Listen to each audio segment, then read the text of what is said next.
नमस्कार, मैं हाँ बलबीर जंडू ते तुहाडा सब दा सज्जन मीडिया चैनल उत्ते स्वागत है। गल करांगे असीं दीप सिद्धू हुणां नाल जिहड़ियां जुड़ियां होईयां घटनावां ते जो कुछ उन्हां दी हादसे 'ਚ मौत तो बाद वापर रिहा और जिस तरह ਦਾ ਜਿਹੜਾ ਰੁਝਾਨ ਹੈ ਪੰਜਾਬ ਦੇ ਨੌਜਵਾਨਾਂ 'ਚ ਤੇ ਪੰਜਾਬ ਦੇ ਲੋਕਾਂ 'ਚ ਤੇ ਖਾਸ ਕਰਕੇ ਸਿੱਖ ਭਾਈਚਾਰੇ 'ਚ ਦੇਖਣ ਨੂੰ ਮਿਲ ਰਿਹਾ। ਅਸੀਂ ਕੋਸ਼ਿਸ਼ ਕਰਾਂਗੇ ਕਿ ਉਹ ਸਾਰੇ ਰੁਝਾਨ ਨੂੰ ਉਹਦੀ ਡੂੰਘਾਈ 'ਚ ਜਾ ਕੇ ਉਸ ਨੂੰ ਸਮਝਿਆ ਜਾਵੇ ਕਿ ਇਹ ਜਿਹੜਾ ਸਾਰਾ ਕੁਝ ਵਾਪਰਿਆ ਇਸ ਦੇ ਪਿੱਛੇ ਇਸ ਦਾ ਪਿਛੋਕੜ ਔਰ ਆਉਣ ਵਾਲੇ ਸਮੇਂ 'ਚ ਕਿਸ ਤਰ੍ਹਾਂ ਦੀਆਂ ਜਿਹੜੀਆਂ ਸੰਭਾਵਨਾਵਾਂ ਇਹਦੇ ਵਿੱਚੋਂ ਨਿਕਲ ਰਹੀਆਂ ਉਸ ਨੂੰ ਸਮਝਣ ਦਾ ਯਤਨ ਕਰਾਂਗੇ। ਭਾਵੇਂ ਕਿ ਹਾਦਸੇ ਦੇ ਬਾਰੇ ਤਾਂ ਵੱਖ-ਵੱਖ ਤਰ੍ਹਾਂ ਦੇ ਵਿਵਾਦ ਵੀ ਚੱਲ ਰਹੇ ਹੈ, ਪਰ ਉਸ ਦੇ ਨਾਲ ਜਿਹੜੀ ਕੁੜੀ ਸੀ ਉਸ ਦਿਨ ਰੀਨਾ ਰਾਏ, ਉਸ ਨੇ ਵੀ ਇੱਕ ਚਿੱਠੀ ਲਿਖ ਕੇ ਉਸ ਨੂੰ ਹਾਦਸਾ ਹੀ ਦੱਸਿਆ। ਪਰ ਅਜੇ ਕਿਉਂਕਿ ਸਾਰਾ ਜਾਂਚ ਦੇ ਘੇਰੇ 'ਚ ਸਾਰਾ ਕੁਝ, ਇਸ ਕਰਕੇ ਉਹਦੇ ਬਾਰੇ ਉਦੋਂ ਹੀ ਕਲੀਅਰ ਕੱਟ ਪਤਾ ਲੱਗੇਗਾ ਜਦੋਂ ਕੋਈ ਜਾਂਚ ਰਿਪੋਰਟ ਜਿਹੜੀ ਹੈ ਪੁਲਿਸ ਦੀ ਹੈ ਜਾਂ ਦੂਸਰੀ ਹੈ ਉਹ ਸਾਹਮਣੇ ਆਏਗੀ।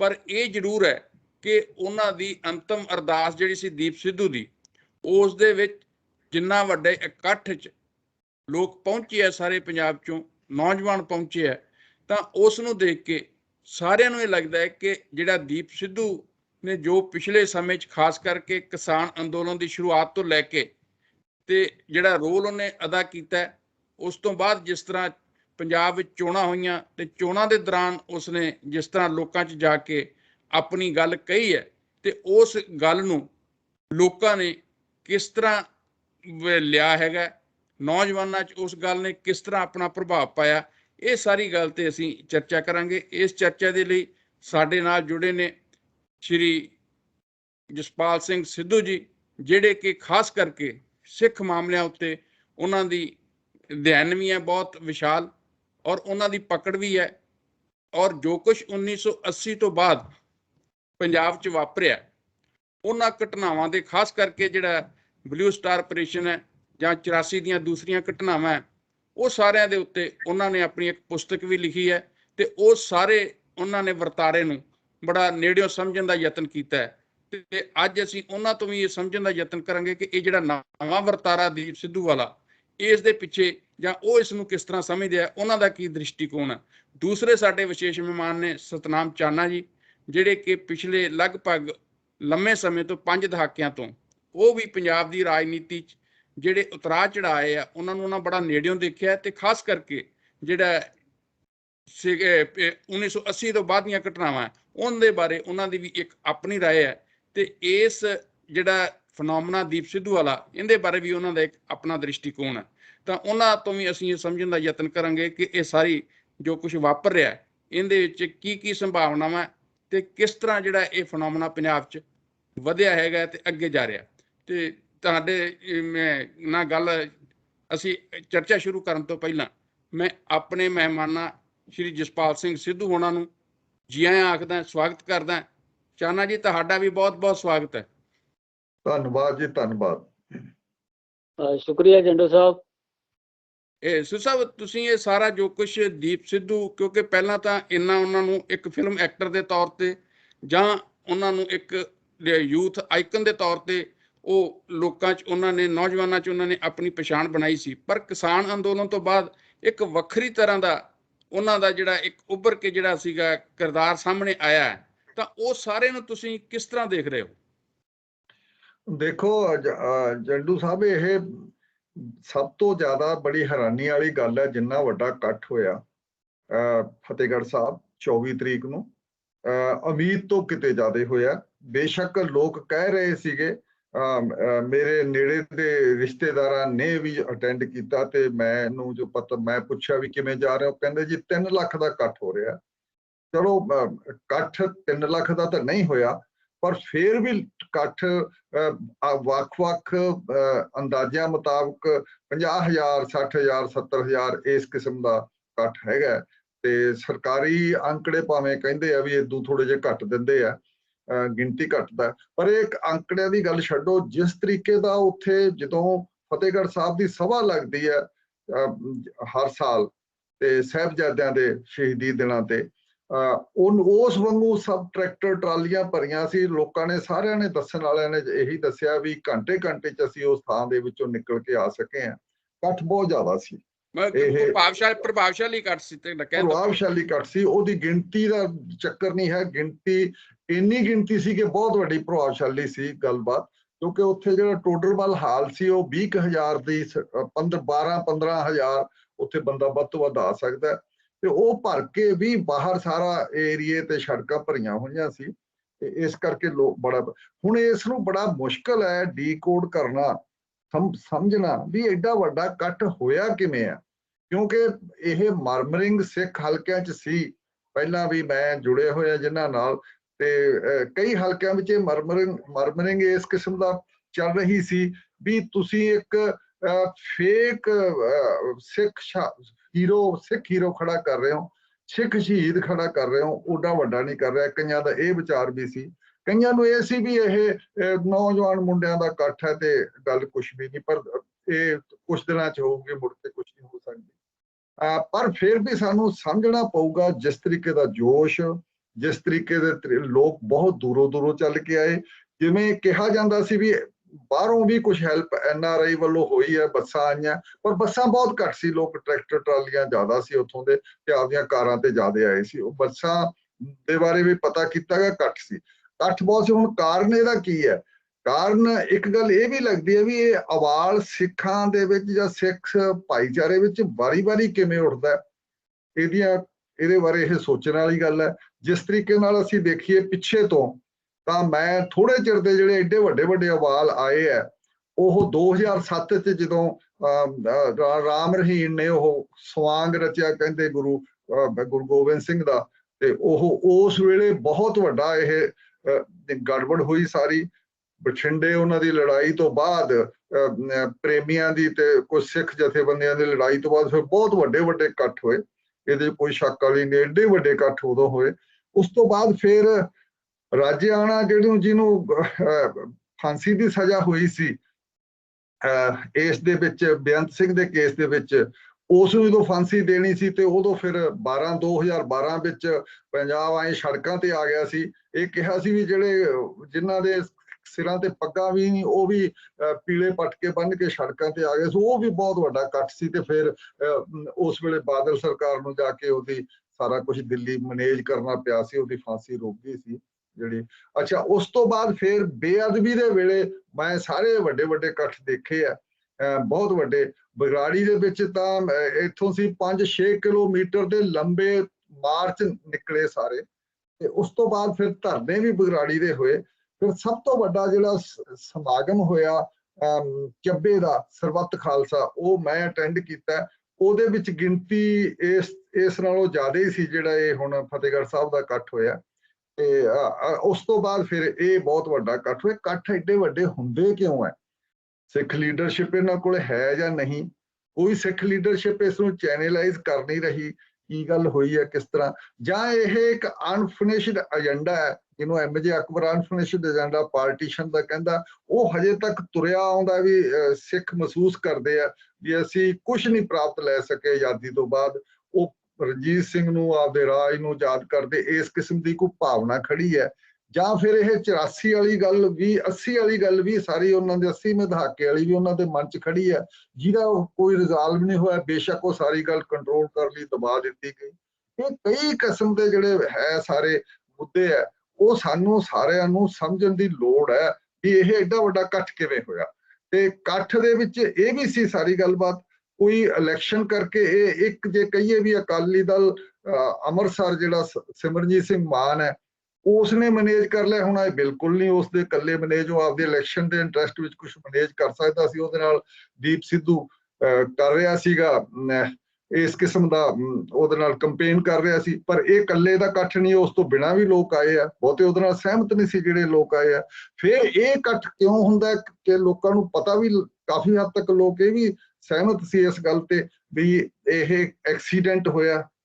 ਫਿਰ ਹਜੇ ਤੱਕ ਇਹ ਗੱਲ ਬਾਅਦ ਦੇ ਵਿੱਚ ਜਿਹੜੀ ਰੀਨਾ ਰਾਏ ਹੈ, ਜਿਹੜੀ ਲੜਕੀ ਉਹਦੇ ਨਾਲ ਬੈਠੀ ਸੀ, ਉਹ ਵੀ ਉਸਨੇ ਸਟੇਟਮੈਂਟ ਵੀ ਦੇਤੀ ਵੀ ਇਸ ਤਰੀਕੇ ਨਾਲ ਐਕਸੀਡੈਂਟ ਹੋਇਆ। ਫਿਰ ਵੀ ਲੋਕ ਮੰਨਣ ਨੂੰ ਤਿਆਰ ਨਹੀਂ, ਕਹਿੰਦੇ ਸਰਕਾਰ ਨੇ ਮਾਰਿਆ। ਇਹ ਮਾਰਿਆ ਗਿਆ ਕਿਉਂਕਿ ਇਹ ਸਿੱਖ ਹੱਕਾਂ ਦੀ ਗੱਲ ਕਰਦਾ ਸੀ, ਸਿੱਖ ਰਾਜ ਦੀ ਗੱਲ ਕਰਦਾ ਸੀ। ਤੇ ਫਿਰ ਜਿਹੜੇ ਉੱਥੇ ਲੈਕਚਰ ਹੋਏ ਉਹ ਵੀ ਇਸੇ ਕਿਸਮ ਦੇ ਹੋਏ ਵੀ ਉਹ ਜਿਹੜਾ 80ਵੇਂ ਦਾ ਰੁਕਿਆ ਹੋਇਆ ਸਾਡਾ ਸੀ ਸਾਰੇ ਇੱਥੇ, ਉਹਦੇ ਵਿੱਚੋਂ ਖੜੋਂਦ ਆ ਗਈ ਸੀ, ਇਹਨੇ ਖੜੋਂਦ ਤੋੜੀ ਆ। ਇਹ ਸਾਰੀਆਂ ਗੱਲਾਂ ਸਮਝਣ ਵਾਲੀਆਂ ਵੀ ਕਿੱਥੋਂ ਤੱਕ ਠੀਕ ਹੈ, ਕਿੱਥੋਂ ਤੱਕ ਨਹੀਂ ਠੀਕ। ਇਹ ਗੱਲ ਕੁਝ ਹੋਰ ਵੀ ਜਿਹੜੇ ਸਹਿਰਦ ਸਿੱਖ ਪੁਰਾਣੇ ਮਿਲੀਟੈਂਟ ਹੈਗੇ ਆ ਲੋਕ ਹਜੇ ਤੱਕ, ਉਹਨਾਂ ਨੇ ਇਹ ਵੀ ਕਿਹਾ ਵੀ ਤੁਸੀਂ ਸਿੱਖ ਜੇ ਸਿੱਖ ਸ਼ਹੀਦ ਆ ਉਹਦਾ ਕਿਰਦਾਰ ਓਡਾ ਵੱਡਾ ਚਾਹੀਦਾ, ਕਿਰਦਾਰ ਬਹੁਤ ਜ਼ਰੂਰੀ ਹੈ। ਕਿਰਦਾਰ ਦੇ ਉੱਤੇ ਵੀ ਉਹਨਾਂ ਨੇ ਸਵਾਲ ਖੜੇ ਕੀਤੇ। ਇਸ ਕਿਸਮ ਦੇ ਬਹੁਤ ਸਵਾਲ ਹੋਏ ਤਮਾਮ ਕਿਸਮ ਦੇ। ਪਰ ਇਹ ਸਮਝਣ ਵਾਲੀ ਗੱਲ ਹੈ ਵੀ ਇਹ ਕਿਤੇ ਇੱਕ ਦੂਜਾ ਹਿੱਸਾ ਸੀ ਜਿਹੜਾ ਖਾਸ ਕਰਕੇ ਕੁਝ ਹੋਰ ਵੀ ਵਿਚਾਰਵਾਨਾਂ ਨੇ ਡਿਸਕਸ ਕੀਤਾ ਵੀ ਇਹ ਥੋੜਾ ਜਿਹਾ ਲੈਫਟ ਨਾਲ ਵੀ ਕੰਟਰਾਡਿਕਸ਼ਨ ਚੋਂ ਵੀ ਜਿਹੜੀ ਇਹ ਗੱਲ ਨਿਕਲੀ। ਜਿਵੇਂ ਹੁਣ ਤੁਸੀਂ ਜਿਵੇਂ ਇਹ ਅਕਤੂਬਰ ਦੇ ਪਹਿਲੇ ਹਫ਼ਤੇ ਆਇਆ ਸ਼ੰਭੂ ਮੋਰਚੇ ਦਾ ਜਿਹੜਾ ਪ੍ਰੋਗਰਾਮ ਚੱਲਿਆ ਸੀ ਇੱਥੇ ਦੀਪ ਸਿੱਧੂ, ਤੇ ਸਿਰਫ 26 ਜਨਵਰੀ ਤੱਕ ਇਹ ਮੋਰਚੇ ਦੇ ਸੀਨ ਤੇ 2-3 ਮਹੀਨੇ ਰਿਹਾ। ਤੇ ਉਹਦੇ ਵਿੱਚ ਇਹਨੇ ਕੀ ਕੀਤਾ ਕੀ ਨਹੀਂ ਕੀਤਾ, ਕਿੰਨੇ ਕੁ ਵਿਚਾਰ ਲੋਕਾਂ ਦੇ ਜਾਂ ਕਿੰਨੇ ਕੁ ਸਿੱਖ ਭਾਵਨਾਵਾਂ ਦਾ ਇਹਨੇ ਉਹਦਾ ਐਕਸਪ੍ਰੈਸ਼ਨ ਪੇਸ਼ ਕੀਤਾ ਜਾਂ ਕਿੰਨੀਆਂ ਕੁ ਅੱਗੇ ਪੇਸ਼ ਕੀਤੀਆਂ, ਪ੍ਰੋਜੈਕਟ ਕੀਤੀਆਂ, ਇਹ ਹੁਣ ਸਾਰਾ ਡਿਬੇਟੇਬਲ ਹੈ ਵੀ ਉਸ ਕਰਕੇ ਇਕੱਠੇ ਹੋਏ ਲੋਕ। ਹਾਂਜੀ, ਸਮਝਣ ਵਾਲਾ ਇਹ ਚਾਹਨਾ ਜੀ, ਇਹ ਸਾਰੇ ਨੂੰ ਕਿਸ ਤਰ੍ਹਾਂ ਦੇਖ ਰਹੇ ਹੋ? ਇਹਨੂੰ ਆਪਾਂ ਸਮਝਣ ਦਾ ਯਤਨ ਕਰ ਰਹੇ ਹਾਂ ਕਿ ਜੋ ਕੁਝ ਗੱਲ ਸਿੱਧੂ ਸਾਹਿਬ ਨੇ ਕਹੀ ਹੈਗੀ ਹੈ ਤੇ ਜੋ ਕੁਝ ਵਾਰ-ਵਾਰ ਪੰਜਾਬ 'ਚ ਉੱਠਦਾ ਵੀ ਹੈ ਔਰ ਇਸ ਤਰ੍ਹਾਂ ਦਾ ਉਬਾਲ ਵੀ ਆਉਂਦਾ ਹੈ ਔਰ ਵੱਖ-ਵੱਖ ਸਮਿਆਂ ਤੇ ਜਿਸ ਤਰ੍ਹਾਂ ਵਾਪਰਦਾ ਵੀ ਰਿਹਾ, ਜਿਸ ਦਾ ਸਿੱਧੂ ਸਾਹਿਬ ਨੇ ਜ਼ਿਕਰ ਵੀ ਕੀਤਾ, ਤੁਸੀਂ ਇਹ ਸਾਰੇ ਇਹਨੂੰ ਕਿਸ ਤਰ੍ਹਾਂ ਦੇਖ ਰਹੇ ਹੋ? ਆਪਾਂ ਇਹਨੂੰ ਸਮਝਣ ਦਾ ਯਤਨ ਕਰ ਰਹੇ ਹਾਂ। ਜੰਡੂ ਸਾਹਿਬ, ਮੈਂ ਸਿੱਧੂ ਸਾਹਿਬ ਨੇ ਜਿਹੜਾ ਅਚੰਭਾ ਪੇਸ਼ ਕੀਤਾ ਨਾ, ਆਪਣੇ ਮਨ ਦੀ ਗੱਲ ਦੱਸੀ ਹੈ, ਮੈਂ ਉਹ ਸ਼ੇਅਰ ਕਰਦਾ। ਕਿਉਂਕਿ ਇਹ ਜਦੋਂ ਅਜੇ ਇਹ ਅੰਤਮ ਅਰਦਾਸ ਦਾ ਸਮਾਗਮ ਹੋਇਆ ਵੀ ਨਹੀਂ ਸੀ, ਉਦੋਂ ਹੀ ਜੋ ਕੁਛ ਯਕਦਮ ਉਹਨਾਂ ਦੀ ਮੌਤ ਤੋਂ ਬਾਅਦ ਐਕਸੀਡੈਂਟ ਦੇ ਵਿੱਚ ਜਿਹੜੀ ਹੋਈ ਆ, ਜਿਸ ਤਰ੍ਹਾਂ ਦੀਆਂ ਭਾਵਨਾਵਾਂ ਸਾਹਮਣੇ ਆ ਰਹੀਆਂ ਸੀ ਲੋਕਾਂ ਦੀਆਂ, ਉਹਦੇ ਤੋਂ ਹੀ ਲੱਗੀ ਜਾਂਦਾ ਸੀ ਵੀ ਇਹ ਇੰਨਾ ਡੀਪਲੀ ਪ੍ਰਭਾਵਿਤ ਕਿਉਂ ਕੀਤਾ ਇਸ ਇੰਸੀਡੈਂਟ ਨੇ। ਇਹਨੂੰ ਸਮਝਣ ਦਾ ਯਤਨ ਕਰ ਰਹੇ ਸੀਗੇ। ਲੇਕਿਨ ਹੁਣ ਜਿਹੜਾ ਉੱਥੇ ਇਕੱਠ ਹੋਇਆ ਉਹ ਦੇਖ ਕੇ ਤਾਂ ਬਿਲਕੁਲ ਹੀ ਹੈਰਾਨੀ ਹੁੰਦੀ ਆ ਕਿ ਇਹ ਸ਼ਾਇਦ ਕਿਸੇ ਨੇ ਵੀ ਐਕਸਪੈਕਟ ਨਹੀਂ ਕੀਤਾ ਹੋਣਾ ਵੀ ਐਡਾ ਵੱਡਾ ਇਕੱਠ ਹੋਏਗਾ। ਇਹ ਗੱਲ ਸਹੀ ਆ ਕਿ ਹੋ ਸਕਦਾ ਕਿ ਕੋਈ ਉਚੇਚਾ ਇੰਤਜ਼ਾਮ ਕੀਤਾ ਵੀ ਹੋਵੇ ਕਿਸੇ ਨੇ ਲੋਕਾਂ ਨੂੰ ਲਿਜਾਣ ਦੇ ਵਾਸਤੇ। ਉਹ ਟਰਾਂਸਪੋਰਟ ਤਾਂ ਦਿੱਤੀ ਜਾ ਸਕਦੀ ਆ, ਪਰ ਟਰਾਂਸਪੋਰਟ ਦੇ ਵਿੱਚ ਨਹੀਂ ਨਾ ਲੋਕਾਂ ਨੂੰ ਧੱਕੇ ਨਾਲ ਵਾੜਿਆ ਜਾ ਸਕਦਾ ਭਰ ਕੇ ਲਿਜਾਣ ਦੇ ਲਈ, ਹੈ ਨਾ। ਇਹ ਇੰਤਜ਼ਾਮ ਦਾ ਕੋਈ ਨਹੀਂ ਨਾ ਹੋ ਸਕਦਾ ਬਹੁਤਾ, ਪਰ ਉਹ ਹੋਊਗਾ ਵੀ ਬੜਾ ਥੋੜਾ, ਬਹੁਤ ਘੱਟ ਹੋਊਗਾ ਕਿ ਟਰੈਕਟਰ ਗਏ ਆ, ਆਪਣੀਆਂ ਗੱਡੀਆਂ ਆਮ ਹੀ ਹੈਗੀਆਂ ਲੋਕਾਂ ਕੋਲ, ਉਹ ਭਰ ਕੇ ਗਈਆਂ ਤੇ ਜਿਨ੍ਹਾਂ ਦਾ ਉੱਥੇ ਇਕੱਠ ਹੋਇਆ। ਇਹਦਾ ਪਹਿਲਾਂ ਜਦੋਂ ਇਹ ਸੋਚ ਰਿਹਾ ਸੀ ਵੀ ਇਹ ਕੀ ਰਿਹਾ ਆ ਇਸ ਇਕੱਠ ਤੋਂ ਪਹਿਲਾਂ, ਉਦੋਂ ਇਹ ਲੱਗਦਾ ਸੀ ਕਿ ਇੱਕ ਨਾਇਕ ਵਰਗੇ ਨਾ ਗੁਣ ਬਹੁਤ ਸਾਰੇ ਆਲਰੇਡੀ ਐਗਜ਼ਿਸਟ ਕਰਦੇ ਸੀ ਜਿਹੜੇ ਨੌਜਵਾਨ ਪੀੜ੍ਹੀ ਨੂੰ ਜਾਂ ਨੌਜਵਾਨਾਂ ਨੂੰ ਪ੍ਰਭਾਵਿਤ ਕਰਦੇ ਆ। ਇੱਕ ਤੇ ਉਹਨਾਂ ਦਾ ਫਿਲਮੀ ਹੀਰੋ ਹੋਣਾ, ਇਹ ਵੀ ਸੀ। ਇੱਕ ਟੈਲੈਂਟਡ ਆਰਟਿਸਟ ਹੈ ਜਿਹੜਾ, ਉਹਦਾ ਵੀ ਇੱਕ ਪ੍ਰਭਾਵ ਬਣਿਆ ਹੋਇਆ ਸੀ ਨੌਜਵਾਨਾਂ ਦੇ ਉੱਤੇ। ਤੀਜਾ ਇਹ ਸੀਗਾ ਕਿ ਜਦੋਂ ਇਹ ਕਿਸਾਨੀ ਮੋਰਚਾ ਲੱਗਾ, ਉਦੋਂ ਇਹ ਅਚਾਨਕ ਲੱਗਿਆ ਕਿ ਇੱਕ ਆਰਟਿਸਟ ਹੈ ਜਿਹੜਾ ਕਲਾਕਾਰ ਆ, ਉਹ ਪੋਲੀਟਿਕਸ ਦੇ ਵਿੱਚ ਇੰਨੀ ਜ਼ਬਰਦਸਤ ਤਰੀਕੇ ਦੇ ਨਾਲ ਜੰਪ ਕਿਉਂ ਕੀਤਾ, ਹੈ ਨਾ।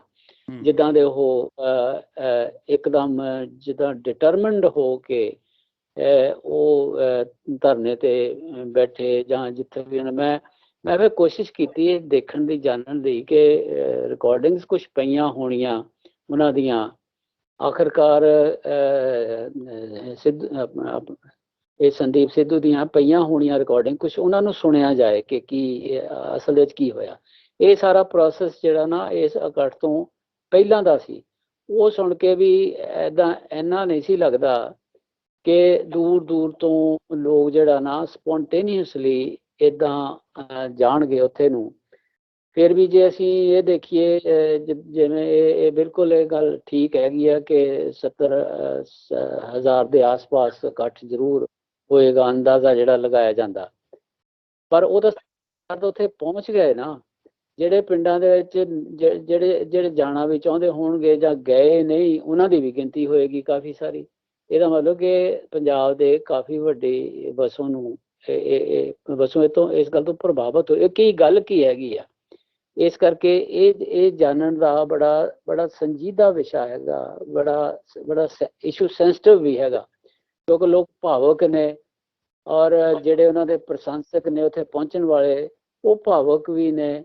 ਕੋਈ ਗੱਲ ਜਿਹੜੀ ਠੀਕ ਨਾ ਲੱਗੇ ਉਹ ਇਸ ਟਾਈਮ ਦੇ ਉੱਤੇ ਜਿਹੜੀ ਨਾ ਉਹ ਸ਼ਾਇਦ ਕਹਿਣੀ ਠੀਕ ਵੀ ਨਹੀਂ, ਜਿਹੜੇ ਆਪ ਹੀ ਤੇ ਨਹੀਂ ਪਹੁੰਚੇ ਹੋਏ ਉਹ ਵੈਸੇ ਕਹਿਣੀ ਵੀ ਨਹੀਂ ਚਾਹੀਦੀ।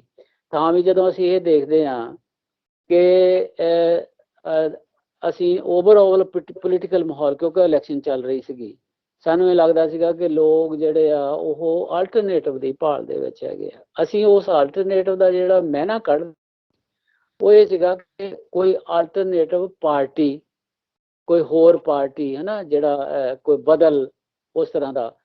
ਕਿ ਪਰ ਹੁਣ ਇਹ ਲੱਗਦਾ ਕਿ ਸ਼ਾਇਦ ਕਿਸੇ ਫੰਡਾਮੈਂਟਲ ਬਦਲ ਦੀ ਭਾਲ ਦੇ ਵਿੱਚ ਨੇ ਲੋਕ, ਹੈ ਨਾ। ਇਸ ਤਰ੍ਹਾਂ ਦਾ ਬਦਲ ਜਿਹੜਾ ਸਮੱਸਿਆਵਾਂ ਨੂੰ ਹੱਲ ਕਰਨ ਵਾਲਾ ਹੋਵੇ। ਇਹ ਬਦਲ ਨਹੀਂ ਕਿ ਇੱਕ ਬੈਠ ਗਿਆ ਦੂਜਾ ਉਤਾਰ ਦਿੱਤਾ, ਇਹ ਟੈਸਟ ਕਰ ਲਿਆ ਹੁਣ ਤੀਜਾ ਦੇਖ ਲਓ। ਇਸ ਤਰ੍ਹਾਂ ਦਾ ਬਦਲ ਸ਼ਾਇਦ ਉਹਦੀ ਪਾਰਟੀ ਬਦਲਣ ਵਾਲਾ ਨਹੀਂ, ਸਿਸਟਮ ਬਦਲਣ ਵਾਲਾ ਬਦਲ ਚਾਹੁੰਦੇ ਆ। ਹਾਂ, ਇੱਕ ਸਿਸਟਮ ਤੇ ਬਦਲ, ਇੱਕ ਸ਼ਾਇਦ ਲੋਕਾਂ ਦੀ ਜੋ ਭਾਵਨਾ ਅਸਲ ਦੇ ਮਨਾਂ ਵਿੱਚ ਜਿਹੜੀ ਸੀ, ਜਿਹੜੀ ਏਦਾਂ ਉੱਭਰ ਕੇ ਆਉਂਦੀ ਸੀ ਵੀ ਇਹ ਬਦਲ ਦਿਓ, ਕੀ ਬਦਲ ਦਿਓ। ਸ਼ਾਇਦ ਉਹਨਾਂ ਨੂੰ ਇਹ ਗੱਲ ਕਹਿਣੀ ਨਹੀਂ ਸੀ ਆ ਰਹੀ ਵੀ ਕੀ ਬਦਲਣਾ ਚਾਹੁੰਦੇ ਆ ਉਹ। ਹੁਣ ਇਹ ਲੱਗਦਾ ਕਿ ਓਵਰਆਲ ਜਿਹੜਾ ਸਾਡਾ ਸਿਸਟਮ ਹੈਗਾ ਆ ਉਹ ਸ਼ਾਇਦ ਬਦਲਣ ਦੀ ਮਨਾਂ ਦੇ ਵਿੱਚ ਉਹਨਾਂ ਦੇ ਗੱਲ ਹੋਣੀ। ਇੱਕ ਪੋਲੀਟੀਕਲ ਸਿਸਟਮ ਹੀ ਨਹੀਂ ਕਰਦਾ, ਜਿਹੜਾ ਓਵਰਆਲ ਢਾਂਚਾ ਹੈਗਾ ਆ, ਆਰਥਿਕ ਢਾਂਚਾ ਹੈ, ਸਮਾਜਿਕ ਰਿਸ਼ਤੇ ਜਿਸ ਤਰ੍ਹਾਂ ਦੇ ਹੈਗੇ ਆ, ਸੱਭਿਆਚਾਰਕ ਰਿਸ਼ਤੇ ਹੈਗੇ ਆ, ਇਹਨਾਂ ਦੇ ਵਿੱਚ ਸ਼ਾਇਦ ਉਹ ਸੁਖਾਵੇਂ ਨਹੀਂ ਮਹਿਸੂਸ ਕਰ ਰਹੇ ਹੋਣੇ।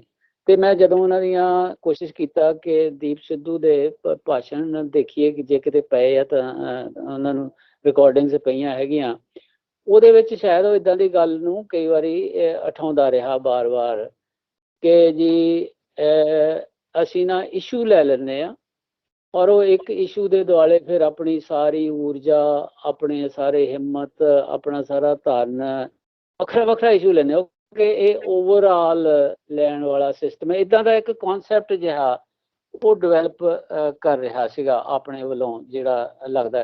ਤੇ ਸ਼ਾਇਦ ਇਹ ਗੱਲ ਠੀਕ ਲੱਗ ਰਹੀ ਹੋਣੀ ਆ ਜਿਹੜੇ ਐਡੀ ਭਾਰੀ ਗਿਣਤੀ ਦੇ ਵਿੱਚ ਲੋਕ ਉੱਥੇ ਇਕੱਤਰ ਹੋਏ। ਉੱਦਾਂ ਤਾਂ ਜਦੋਂ ਅਸੀਂ ਇਹਨੂੰ ਇੰਸੀਡੈਂਟ ਨੂੰ ਦੇਖਦੇ ਹਾਂ ਜਾਂ ਜਿਹੜੇ ਉਹ ਲੜਕੀ ਦਾ ਜਿਹੜਾ ਲੈਟਰ ਆ ਜਿਹੜੀ ਨਾਲ ਸੀ ਰੀਨਾ ਰਾਏ, ਉਹਦੇ ਆਖਰੀ ਪਹਿਰਿਆਂ ਦੇ ਵਿੱਚ ਜਿੱਦਾਂ ਉਹਨੇ ਪੇਸ਼ ਕੀਤਾ ਕਿ ਬੜੀ ਇਮੋਸ਼ਨਲ ਅਟੈਚਮੈਂਟ ਸੀ ਉਹਨਾਂ ਦੀ ਆਪਸ ਵਿੱਚ, ਜਦੋਂ ਕਹਿੰਦੇ ਵੀ ਮੈਂ ਟੁੱਟ ਗਈ ਹਾਂ, ਮੈਂ ਥੱਕ ਗਈ ਹਾਂ, ਉਹ ਮਤਲਬ ਉਹ ਲੁਕਾਊਗੀ ਨਹੀਂ ਗੱਲ ਨੂੰ। ਮੈਨੂੰ ਇਹਦਾ ਲੱਗਦਾ ਹੈਗਾ ਕਿ ਜਿੱਦਾਂ ਦਾ ਉਹਨਾਂ ਦਾ ਲੱਗ ਰਿਹਾ ਵੀ ਇਹ ਲੱਗ ਰਿਹਾ ਕਿ ਵੀ ਐਕਸੀਡੈਂਟ ਉਦੋਂ ਉਸ ਸੈਕਿੰਡ ਉਸ ਮਿੰਟ ਕੀ ਹੋਇਆ ਹੋਏਗਾ, ਲੇਕਿਨ ਲੱਗਦਾ ਹੈ ਕਿ ਹਾਦਸਾ ਸੀ। ਚਾਹੇ ਉਹ ਹਾਦਸੇ ਦੇ ਨਾਲ ਗਏ, ਪਰ ਉਹ ਤੋਂ ਬਾਅਦ ਇੱਦਾਂ ਦਾ ਲੱਗਿਆ ਕਿ ਜਿੱਦਾਂ ਦਾ ਉਹ ਕਿਰਦਾਰ ਇੱਕ ਰਾਜਨੀਤਿਕ ਪ੍ਰੋਜੈਕਸ਼ਨ ਦੇ ਰਿਹਾ ਸੀ, ਇਹ ਇੱਕ ਵੈਸੇ ਹੀ ਬਣਿਆ ਹੋਇਆ ਕਿ ਸ਼ਾਇਦ ਉਸ ਦੀ ਵਜ੍ਹਾ ਕਰਕੇ ਹੋ ਸਕਦਾ ਹੈ ਸਾਜ਼ਿਸ਼ ਹੋਵੇ, ਕਿਉਂਕਿ ਲੋਕ ਐਕਸਪੈਕਟ ਨਹੀਂ ਕਰਦੇ ਸੀ, ਚਾਹੁੰਦੇ ਸੀ। ਉਹ ਜਦੋਂ ਅਸੀਂ ਦੇਖਦੇ ਹਾਂ ਕਿ ਜੰਡੂ ਸਾਹਿਬ 26 ਜਨਵਰੀ ਦੀਆਂ ਘਟਨਾਵਾਂ ਤੋਂ ਬਾਅਦ ਉਹ 26 ਜਨਵਰੀ ਦੀਆਂ ਘਟਨਾਵਾਂ ਤੋਂ ਬਾਅਦ ਦਾ ਜਿਹੜਾ ਏਦਾਂ ਮਹਿਸੂਸ ਹੁੰਦਾ ਸੀ ਕਿ ਇੱਕ ਤਾਂ ਅੰਦਰ ਚਲੇ ਜਾਣਾ ਵੀ ਸੀਗਾ, ਫਿਰ ਉਹਨਾਂ ਦਾ ਏਦਾਂ ਲੱਗਦਾ ਸੀ ਕਿ ਜਿੱਦਾਂ ਵੀ ਵਾਪਸ ਬੰਬੇ ਚਲੇ ਜਾਣ ਵਾਲਾ। ਉਹਨਾਂ ਨੂੰ ਉੱਥੇ ਜਾ ਕੇ ਲੱਗਿਆ ਕਿ ਮੇਰਾ ਉਹ ਸਥਾਨ ਨਹੀਂ ਰਿਹਾ ਜਿਹੜਾ ਪਹਿਲਾਂ ਵਾਲਾ ਮੇਰਾ ਏਦਾਂ ਦਾ ਸੀਗਾ। ਸੋ ਏਦਾਂ ਕੋਈ ਕੰਟੀਨਿਊਟੀ ਨਾ ਉਸ ਤੋਂ ਬਾਅਦ ਦੀ ਏਦਾਂ ਦੀ ਨਜ਼ਰ ਕੋਈ ਐਕਟੀਵਿਟੀਜ਼ ਦੇ ਵਿੱਚ ਨਾ ਆ ਨਹੀਂ ਰਹੀ ਸੀ, ਲੇਕਿਨ ਇੱਕ ਪ੍ਰਭਾਵ ਜ਼ਰੂਰ ਚਲਾ ਗਿਆ ਜਿੱਦਾਂ ਦਾ ਉਹਨਾਂ ਦੇ ਭਾਸ਼ਣਾਂ ਦੇ ਵਿੱਚੋਂ, ਚਾਹੇ ਉਹ ਜਿਹੜੀਆਂ ਆਨਲਾਈਨ ਪਾਏ ਹੋਏ ਹੈਗੇ ਆ ਉਹਨਾਂ ਤੋਂ, ਉਹ ਪ੍ਰਭਾਵ ਛੱਡਦਾ ਰਿਹਾ ਸੀਗਾ ਯੂਥ ਦੇ ਉੱਤੇ, ਲੋਕਾਂ ਦੇ ਉੱਤੇ ਆਮ ਤੌਰ ਤੇ, ਹੈ ਨਾ ਕਰੇ। ਸੋ ਇੱਦਾਂ ਦਾ ਮੈਨੂੰ ਇਹ ਲੱਗਦਾ ਆ ਕਿ ਇੱਦਾਂ ਹੀ ਨਹੀਂ ਸੀਗਾ ਕਿ ਇੱਕ ਯੂਥ ਸੀ, ਇੱਕ ਐਨਰਜੈਟਿਕ ਜਾਨੀ ਦਬੰਗ ਕਿਸਮ ਦੀ ਇੱਕ ਪਰਸਨੈਲਿਟੀ ਸੀ ਕਿ ਇਦਾਂ ਵੀ ਆ ਕਿ ਸਿਰ ਦੇਣ ਦਾ ਵਾਲੀਆਂ ਵੀ ਗੱਲਾਂ ਉਹਦੇ ਭਾਸ਼ਣਾਂ ਦੇ ਵਿੱਚ, ਹਨਾ, ਕਿ ਵੀ ਇਹ ਵੱਡੀ ਕੰਮ ਦੇ ਲਈ ਵੱਡੀ ਕੁਰਬਾਨੀ ਦੀ ਲੋੜ ਹੁੰਦੀ ਹੈ। ਇਹ ਸਾਰੀਆਂ ਗੱਲਾਂ ਪ੍ਰਭਾਵਿਤ ਕਰਦੀਆਂ ਯੂਥ ਨੂੰ। ਇਹ ਆ ਕਿ ਇਸ ਹੱਦ ਤੱਕ ਪ੍ਰਭਾਵਿਤ ਕਰਦੀਆਂ ਕਿ ਉਹਨਾਂ ਦੇ ਵਿੱਚੋਂ ਇਹ ਦੇਖ ਰਹੇ ਸੀਗੇ ਕਿ ਵੀ ਸ਼ਾਇਦ ਇੱਕ ਲੀਡਰ ਪੈਦਾ ਹੋ ਰਿਹਾ, ਇਦਾਂ ਦਾ ਵੀ ਕੁਝ ਕੋਈ ਲਿਆ ਲੱਗਦਾ ਪ੍ਰਭਾਵ। ਤਾਂ ਕਿ ਮੈਂ ਇਹ ਸਮਝਣ ਦੀ, ਮਤਲਬ ਮੈਂ ਇਸ ਪੋਜੀਸ਼ਨ 'ਚ ਆਪਣੇ ਆਪ ਨੂੰ ਸਮਝ ਨਹੀਂ ਰਿਹਾ ਕਿ ਸਾਰੀ ਗੱਲ ਸਮਝ ਲੱਗ ਗਈ ਹੈ।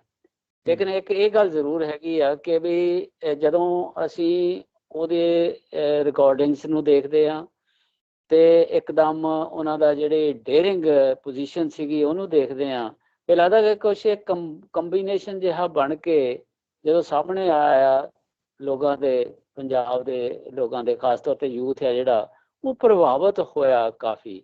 ਔਰ ਉਹਦੇ ਚੋਂ ਹੁਣ ਅਗਲੇ ਇਹ ਜੋ ਹੋਇਆ, ਹੁਣ ਉਹ ਆਪ ਤਾਂ ਹੈ ਨਹੀਂ ਲੀਡ ਕਰਨ ਵਾਸਤੇ ਹਾਜ਼ਰ, ਤਾਂ ਉਹ ਹੈ ਨਹੀਂ ਜਿਹਦੇ ਉਹ ਵਿਚਾਰਾਂ ਦੇ ਨਾਲ ਸਹਿਮਤ ਹੋ ਗਏ ਸੀ ਜਾਂ ਜਿਹਦੇ ਕੰਮਾਂ ਤੋਂ ਸਹਿਮਤ ਹੋਏ ਸੀ। ਹੁਣ ਉਹਦਾ ਕੀ ਰਿਜ਼ਲਟ ਨਿਕਲੇਗਾ ਜਾਂ ਇਹਦਾ ਕੀ ਕਿਸ ਪਾਸੇ ਨੂੰ ਜਾਏਗੀ ਗੱਲ, ਇਹ ਆ ਮੇਨ ਗੱਲ ਜਿਹੜੀ ਹੁਣ ਜੋ ਮੈਨੂੰ ਸਮਝ ਆਉਂਦੀ ਵੀ ਸਮਝਿਆ ਜਾਵੇ ਕਿੱਧਰ ਨੂੰ। ਜੀ ਜੀ ਹਾਂਜੀ ਹਾਂਜੀ ਸਾਹਿਬ, ਜਿਹੜੀ ਗੱਲ ਚਾਨਾ ਜੀ ਕਹਿ ਰਹੇ ਆ ਕਿ 26 ਜਨਵਰੀ ਦੀਆਂ ਘਟਨਾਵਾਂ ਤੋਂ ਬਾਅਦ ਜਿਸ ਤਰ੍ਹਾਂ ਇੱਕ ਵਾਰੀ ਉਹ ਬੰਬੇ ਚਲੇ ਗਏ, ਸਾਰਾ ਇੱਕ ਵਾਰੀ ਉਹ ਸੀਨ ਤੋਂ ਇੱਕ ਵਾਰੀ ਪਾਸੇ ਹੁੰਦੇ ਆ, ਪਰ ਜਦੋਂ ਦੁਬਾਰਾ ਚੋਣਾਂ ਸ਼ੁਰੂ ਹੁੰਦੀਆਂ, ਚੋਣਾਂ ਦਾ ਅਮਲ ਸ਼ੁਰੂ ਹੁੰਦਾ, ਉਸ ਦੌਰਾਨ ਉਹ ਆਉਂਦੇ ਆ, ਤਾਂ ਉਹ ਦੁਬਾਰਾ ਨਵੇਂ ਸਿਰੇ ਤੋਂ ਆਣ ਕੇ ਫਿਰ ਯੂਥ ਨੂੰ, ਨੌਜਵਾਨਾਂ ਨੂੰ ਪ੍ਰਭਾਵਿਤ ਕਰਦੇ ਆ, ਤੋਰਦੇ ਆ ਇਲੈਕਸ਼ਨ ਦੇ ਵਿੱਚ। ਜਿਸ ਤਰ੍ਹਾਂ ਅਸੀਂ ਦੇਖਦੇ ਹਾਂ ਕਿ ਕਿਸ ਤਰ੍ਹਾਂ ਨੌਜਵਾਨ ਉਹਨਾਂ ਦੇ ਨਾਲ ਤੁਰੇ ਵੀ, ਤਾਂ ਉਸ ਤੋਂ ਬਾਅਦ ਹੁਣ ਉਹਨਾਂ ਦੀ ਅੰਤਮ ਅਰਦਾਸ ਵੀ ਹੋ ਗਈ। ਤਾਂ ਇਹ ਸਾਰਾ ਜਿਹੜਾ ਵਰਤਾਰਾ ਵਾਪਰਿਆ, ਇਹਦੇ ਵਿੱਚ ਬੇਸ਼ੱਕ ਹੁਣ ਅਜੇ ਜਿਹੜੇ ਸਿੱਖ ਹਸਤੀਆਂ ਹੈਗੀਆਂ, ਸਿੱਖ ਵਿਦਵਾਨ ਹੈਗੇ ਆ, ਉਹਨਾਂ ਦੇ ਵਿੱਚ ਵੱਖ-ਵੱਖ ਰਾਏ ਹੈਗੀ ਹੈ। ਕੁਛ ਇਹ ਵੀ ਹੈ ਕਿ ਜਿਸ ਤਰ੍ਹਾਂ ਸਿੱਖ ਇਤਿਹਾਸ ਦੇ ਵਿੱਚ ਬਹੁਤ ਵੱਡੇ ਵੱਡੇ ਸੰਘਰਸ਼ ਹੋਏ ਆ, ਵੱਡੇ ਅੰਦੋਲਨ ਹੋਏ ਆ, ਵੱਡੀਆਂ ਲਹਿਰਾਂ ਚੱਲੀਆਂ, ਸੁਧਾਰ ਲਈ ਚੱਲੀਆਂ। ਔਰ ਜਿਸ ਤਰ੍ਹਾਂ ਤੁਸੀਂ ਵੀ ਆਜ਼ਾਦੀ ਤੋਂ ਬਾਅਦ ਦੀ ਗੱਲ ਕੀਤੀ ਹੈ ਕਿ ਉਹ ਇੱਕ ਮਹਿਸੂਸ ਕੀਤਾ ਜਾ ਰਿਹਾ ਕਿ ਜੋ ਉਹਨਾਂ ਨੂੰ ਬਣਦਾ ਸੀਗਾ ਉਹ ਉਹਨਾਂ ਨੂੰ ਨਹੀਂ ਮਿਲਿਆ। ਇਹ ਸਾਰੇ ਕੁਛ ਨੇ ਜੋ ਕੁਛ ਪੈਦਾ ਕੀਤਾ ਖਾਸ ਕਰਕੇ ਸਿੱਖ ਭਾਈਚਾਰੇ ਜਿਸ ਕਿਸਮ ਦੀਆਂ ਭਾਵਨਾਵਾਂ, ਤੇ ਇਸ ਤਰ੍ਹਾਂ ਲੱਗਦਾ ਹੈ ਕਿ ਜਿਸ ਤਰ੍ਹਾਂ ਉਹਨਾਂ ਦੀਆਂ ਜਿਹੜੀਆਂ ਭਾਵਨਾਵਾਂ ਪਈਆਂ ਹੋਈਆਂ ਕਿਤੇ ਦਬੀਆਂ, ਕਿ ਉਹਨਾਂ ਦੀ ਪ੍ਰਤੀਨਿਧਤਾ ਕਰ ਰਿਹਾ ਸੀਗਾ ਦੀਪ ਸਿੱਧੂ, ਜਾਂ ਕੋਈ ਹੋਰ ਇਹਦੇ ਚ ਵੱਖਰੀ ਕਿਸਮ ਦੀ ਚੀਜ਼ ਤੁਸੀਂ ਦੇਖਦੇ ਹੋ? ਦੇਖੋ, ਪਹਿਲੀ ਗੱਲ ਤਾਂ ਇਹ, ਮੈਂ ਜਿਹੜਾ ਪਿੱਛੇ ਤੋਂ ਬਹੁਤਾ ਪਿੱਛੇ ਨਹੀਂ ਗਿਆ, ਮੈਂ 2007 ਤੋਂ ਹੀ ਜਿਹੜੀਆਂ ਸਾਰੀਆਂ ਘਟਨਾਵਾਂ ਨੂੰ ਸਾਰੇ ਇਸ ਕਿਸਮ ਦੇ ਜਿਹੜੇ ਉਬਾਲ ਆਏ ਆ, ਤਾਂ ਉਹ ਇੱਕ ਉਹਨਾਂ ਨੂੰ ਮੈਂ ਤੁਹਾਡੇ ਸਾਹਮਣੇ ਰੱਖਿਆ। ਪਰ ਇਹ ਬਹੁਤ ਵੱਡੀ ਬੇਚੈਨੀ ਹੈ ਪੰਜਾਬ ਦੇ ਵਿੱਚ, ਸਿੱਖ ਯੂਥ 'ਚ ਜਾਂ ਸਿੱਖਾਂ 'ਚ ਇਸ ਕਿਸਮ ਦੀ ਬੇਚੈਨੀ ਤੇ ਇਸ ਕਿਸਮ ਦੀ ਬੇਸਬਰੀ, ਇਸ ਕਿਸਮ ਦਾ ਗੁੱਸਾ, ਉਹ ਸਾਰਾ ਵਾਰੀ-ਵਾਰੀ ਪ੍ਰਗਟ ਹੁੰਦਾ ਰਹਿੰਦਾ। ਛੋਟੀ ਜੀ ਗੱਲ ਤੇ ਹੋ ਜਾਂਦਾ। ਤੇ ਚਲੋ ਪਹਿਲਾਂ ਪਿਛਲੀ ਵਾਰੀ ਤਾਂ ਬਹੁਤ ਵੱਡੀਆਂ ਗੱਲਾਂ ਸੀ, ਧਰਮ ਨਾਲ ਜੁੜੀਆਂ ਸੀ, ਉਹਨਾਂ ਨੂੰ ਧਾਰਮਿਕ ਜਿਹੜੀ ਉਹਨੇ ਸੈਂਸਿਬਿਲਿਟੀ ਨੂੰ ਬਹੁਤ ਹਿੱਟ ਕਰਦੀਆਂ ਸੀ, ਜਿਹੜੀਆਂ ਸਾਰੀਆਂ 2007 ਤੋਂ ਮੈਂ ਗਿਣੀਆਂ। ਇਹ ਪੋਲੀਟੀਕਲ ਹੈ, ਟੋਟਲ ਧਾਰਮਿਕ ਦੇ ਨਾਲ ਪੋਲੀਟੀਕਲ ਵੀ ਸਾਰੀ ਗੱਲਬਾਤ ਹੈ, ਇਹ ਮੋਰਚੇ ਦੇ ਨਾਲ ਜੁੜੀ ਹੈ। ਇਹ ਗੱਲ ਬੇਚੈਨੀ ਵਾਲੀ ਗੱਲ ਤਾਂ ਬੜੇ ਜ਼ੋਰ ਸ਼ੋਰ ਨਾਲ ਪੰਜਾਬ ਦੇ ਵਿੱਚ ਖੜੀ ਹੈ, ਜਿਹੜੀ ਕਿ 90-92 ਤੋਂ ਬਾਅਦ ਬੇਸ਼ੱਕ ਸਾਰਾ ਕੁਝ ਸ਼ਾਂਤ ਹੋ ਗਿਆ ਸੀ ਤੇ ਸ਼ਾਂਤੀ ਦਿਲਾਂ ਦੇ ਵਿੱਚ ਨਹੀਂ ਹੈ, ਤੇ ਅਪਸੈਟ ਹੈ ਸਾਰੇ। ਇਸ ਕਿਸਮ ਦੀ ਬੇਚੈਨੀ ਲਗਾਤਾਰ ਦਿਖਾਈ ਦਿੰਦੀ ਰਹਿੰਦੀ ਹੈ। ਇੱਕ ਤਾਂ ਇਹ ਇਸ਼ੂ ਹੈ। ਦੂਸਰੀ ਇਸ਼ੂ ਇਹ ਹੈ ਵੀ ਮੇਰੇ ਨਾਲ ਇਸ ਕਿਸਮ ਦਾ ਇੱਕ ਯੂਥ ਗਰੁੱਪ ਨਾਲ ਵੀ ਮੇਰੀ ਇੰਟਰੈਕਸ਼ਨ ਹੋਈ ਬਾਈ ਚਾਂਸ। ਉਹ ਧਾਰਮਿਕ ਅੰਮ੍ਰਿਤਧਾਰੀ ਯੂਥ ਹੈ ਸਾਰੇ, ਉਹਨਾਂ ਦਾ ਇਹ ਵੀ, ਉਹਨਾਂ ਨੇ ਇਸ ਕਿਸਮ ਦੀਆਂ ਗੱਲਾਂ ਕੀਤੀਆਂ ਵੀ ਇਹਦੇ ਵਿੱਚ ਜਿਹੜਾ ਸਿੱਖ ਸ਼ਹਾਦਤ ਹੁੰਦੀ ਹੈ, ਸ਼ਹਾਦਤ ਦਾ ਮਤਲਬ ਸਿੱਖਾਂ ਦੇ ਵਿੱਚ ਬਿਲਕੁਲ ਕਲੀਅਰ ਹੈ ਵੀ ਸ਼ਹਾਦਤ ਦੇ ਵਿੱਚ ਇੱਕ ਸਿੱਖ ਆਪਦੇ ਗੁਰੂ ਲਈ, ਆਪਦੇ ਅਕੀਦੇ ਲਈ, ਆਪਦੇ ਸਿੱਖ ਸਿਧਾਂਤਾਂ ਲਈ ਉਹ ਸ਼ਹਾਦਤ ਦਿੰਦਾ ਹੈ। ਉਸ ਦੇ ਸਾਹਮਣੇ ਆਪਸ਼ਨ ਹੁੰਦੀ ਹੈ ਵੀ ਉਹ ਬੇਸ਼ੱਕ ਸ਼ਹਾਦਤ ਦੇਵੇ ਜਾਂ ਉਹ ਮੁੜ ਕੇ ਜਿਵੇਂ ਮੁਗਲ ਸਾਮਰਾਜ ਵੇਲੇ ਹੁੰਦਾ ਰਿਹਾ ਵੀ ਉਹ ਨਵਾਬੀ ਲੈ ਕੇ ਸਮਝੌਤਾ ਕਰ ਲੇ। ਉਹਦੇ ਸਾਹਮਣੇ ਲੰਬੀ ਆਪਸ਼ਨ ਹੁੰਦੀ ਹੈ ਤੇ ਇਸ ਕਿਸਮ ਦੇ ਆਪਸ਼ਨਾਂ ਦਿੱਤੀਆਂ ਵੀ ਜਾਂਦੀਆਂ, ਉਹਨਾਂ ਨੂੰ ਇਸ ਕਿਸਮ ਦੇ ਲਾਲਚ ਵੀ ਲੋਭ ਦਿੱਤੇ ਜਾਂਦੇ ਆ ਵੀ ਇੱਧਰ ਹੋ ਜਾ ਜਾਂ ਇੱਧਰ ਹੋ ਜਾ। ਫਿਰ ਉਸ ਲਾਲਚ ਨੂੰ ਠੁਕਰਾ ਕੇ ਬੰਦੇ ਜਦੋਂ ਕੁਰਬਾਨੀ ਕਰਨ ਜਾਂਦੇ ਆ ਜਾਂ ਸ਼ਹੀਦੀ ਦਿੰਦੇ ਆ, ਉਸ ਨੂੰ ਸਿੱਖ ਸ਼ਹਾਦਤ ਵਿੱਚ ਸਾਬਤ ਸੂਰਤ ਪੱਧਰ ਤੇ ਬੰਦੇ ਹੁੰਦੇ ਆ ਤਾਂ ਉਸ ਕਿਸਮ ਦੇ ਨੂੰ ਸਿੱਖ ਸ਼ਹਾਦਤ ਦੇ ਵਿੱਚ ਮਾਨਤਾ। ਉਹਦੇ ਤੇ ਲੋਕਾਂ ਨੇ ਖਬਰਾਂ ਵੀ ਦਿੱਤੀਆਂ, ਕਈਆਂ ਲੋਕਾਂ ਦੀਆਂ ਖਬਰਾਂ ਵੀ ਪੜ੍ਹੀਆਂ। ਉਸ ਜਿਹੜਾ ਸਿੱਖ ਗਰੁੱਪ ਸੀ ਮੇਰੇ ਨਾਲ ਜੁੜਿਆ ਅਮਰਧਾਰੀ ਸਿੱਖ ਨੌਜਵਾਨਾਂ ਦਾ, ਉਹਨਾਂ ਨੇ ਕਿਹਾ ਵੀ ਬੱਜਰ ਕਰੈਤਾਂ ਜਿਹੜੀਆਂ ਸਾਨੂੰ ਦੱਸੀਆਂ ਗਈਆਂ ਸੀ ਅੰਮ੍ਰਿਤ ਛਕਾਉਣ ਵੇਲੇ, ਉਹ ਬੱਜਰ ਕਰੈਤਾਂ ਤਾਂ ਇੱਥੇ ਦਿਖਾਈ ਦਿੰਦੀਆਂ ਸਾਰੀਆਂ, ਜਿਹਨੂੰ ਅਸੀਂ ਹੀਰੋ ਬਣਾ ਰਹੇ ਹਾਂ। ਉੱਥੇ ਬੱਜਰ ਕਰੈਤਾਂ ਸਾਰੀਆਂ ਸਾਨੂੰ ਦਿਖਾਈ ਦੇ, ਅਸੀਂ ਇਹਨੂੰ ਹੀਰੋ ਕਿਉਂ ਬਣਾ, ਇਹ ਸਾਡੇ ਸਿੱਖ ਹੀਰੋ ਕਿਉਂ ਬਣਾ ਰਹੇ ਆ। ਉਹਨਾਂ ਨੇ ਮੈਨੂੰ ਸਵਾਲ ਵੀ ਪੁੱਛਿਆ, ਮੇਰੇ ਕੋਲ ਉਹਦਾ ਕੋਈ ਜਵਾਬ ਨਹੀਂ ਸੀ। ਮੈਂ ਹੁਣ ਵੀ ਨਹੀਂ ਦੇ ਸਕਦਾ ਜਵਾਬ ਵੀ ਇਹਨੇ ਇਸ ਕਿਸਮ ਦੀ ਗੱਲਬਾਤ ਜਿਹੜੀ ਉਹ ਸਾਰਾ ਜਿਹੜਾ ਉਹਦਾ ਦਾਰੋਮਦਾਰ ਰਿਹਾ, ਉਹਦੀ ਲਾਈਫ ਰਹੀ ਹੈ, ਜਿਹਦੇ ਚ ਉਹਦਾ ਸਿੱਖੀ ਸਰੂਪ ਵੀ ਨਹੀਂ ਹੈ। ਸਿੱਖੀ ਸਰੂਪ ਤੋਂ ਬਗੈਰ ਵਾਲੇ ਨੂੰ ਸਿੱਖ ਹੀਰੋ ਬਣਾ ਕੇ ਆਉਂਦੇ, ਅਮਰਧਾਰੀ ਆਉਂਦੇ ਆ ਪਿੱਛੇ। ਇਹ ਇੱਕ ਸੋਚਣ ਵਾਲੀ ਗੱਲਬਾਤ ਹੈ, ਇਹ ਇੱਕ ਮਸਲਾ ਜ਼ਰੂਰ ਹੈ। ਦੂਸਰੀ ਗੱਲ ਇਹਦੇ ਨਾਲ ਇਹ ਵੀ ਇੱਕ ਮਸਲਾ, ਇਹਦੇ ਤੇ ਆਪਾਂ ਚਾਨਾ ਜੀ ਦੀ ਵੀ ਰਾਏ ਲਈ। ਚਾਨਾ ਜੀ, ਤੁਸੀਂ ਇਸ ਨੂੰ ਕਿਸ ਤਰ੍ਹਾਂ ਲੈਂਦੇ ਹੋ ਜਿਹੜੀ ਗੱਲ ਸਿੱਧੂ ਸਾਹਿਬ ਨੇ ਕਹੀ ਹੈ? ਨਹੀਂ, ਇਹ ਬਹੁਤ ਇੰਪੋਰਟੈਂਟ ਪੁਆਇੰਟ ਇਹਨਾਂ ਨੇ ਲਿਆ ਹੈਗਾ।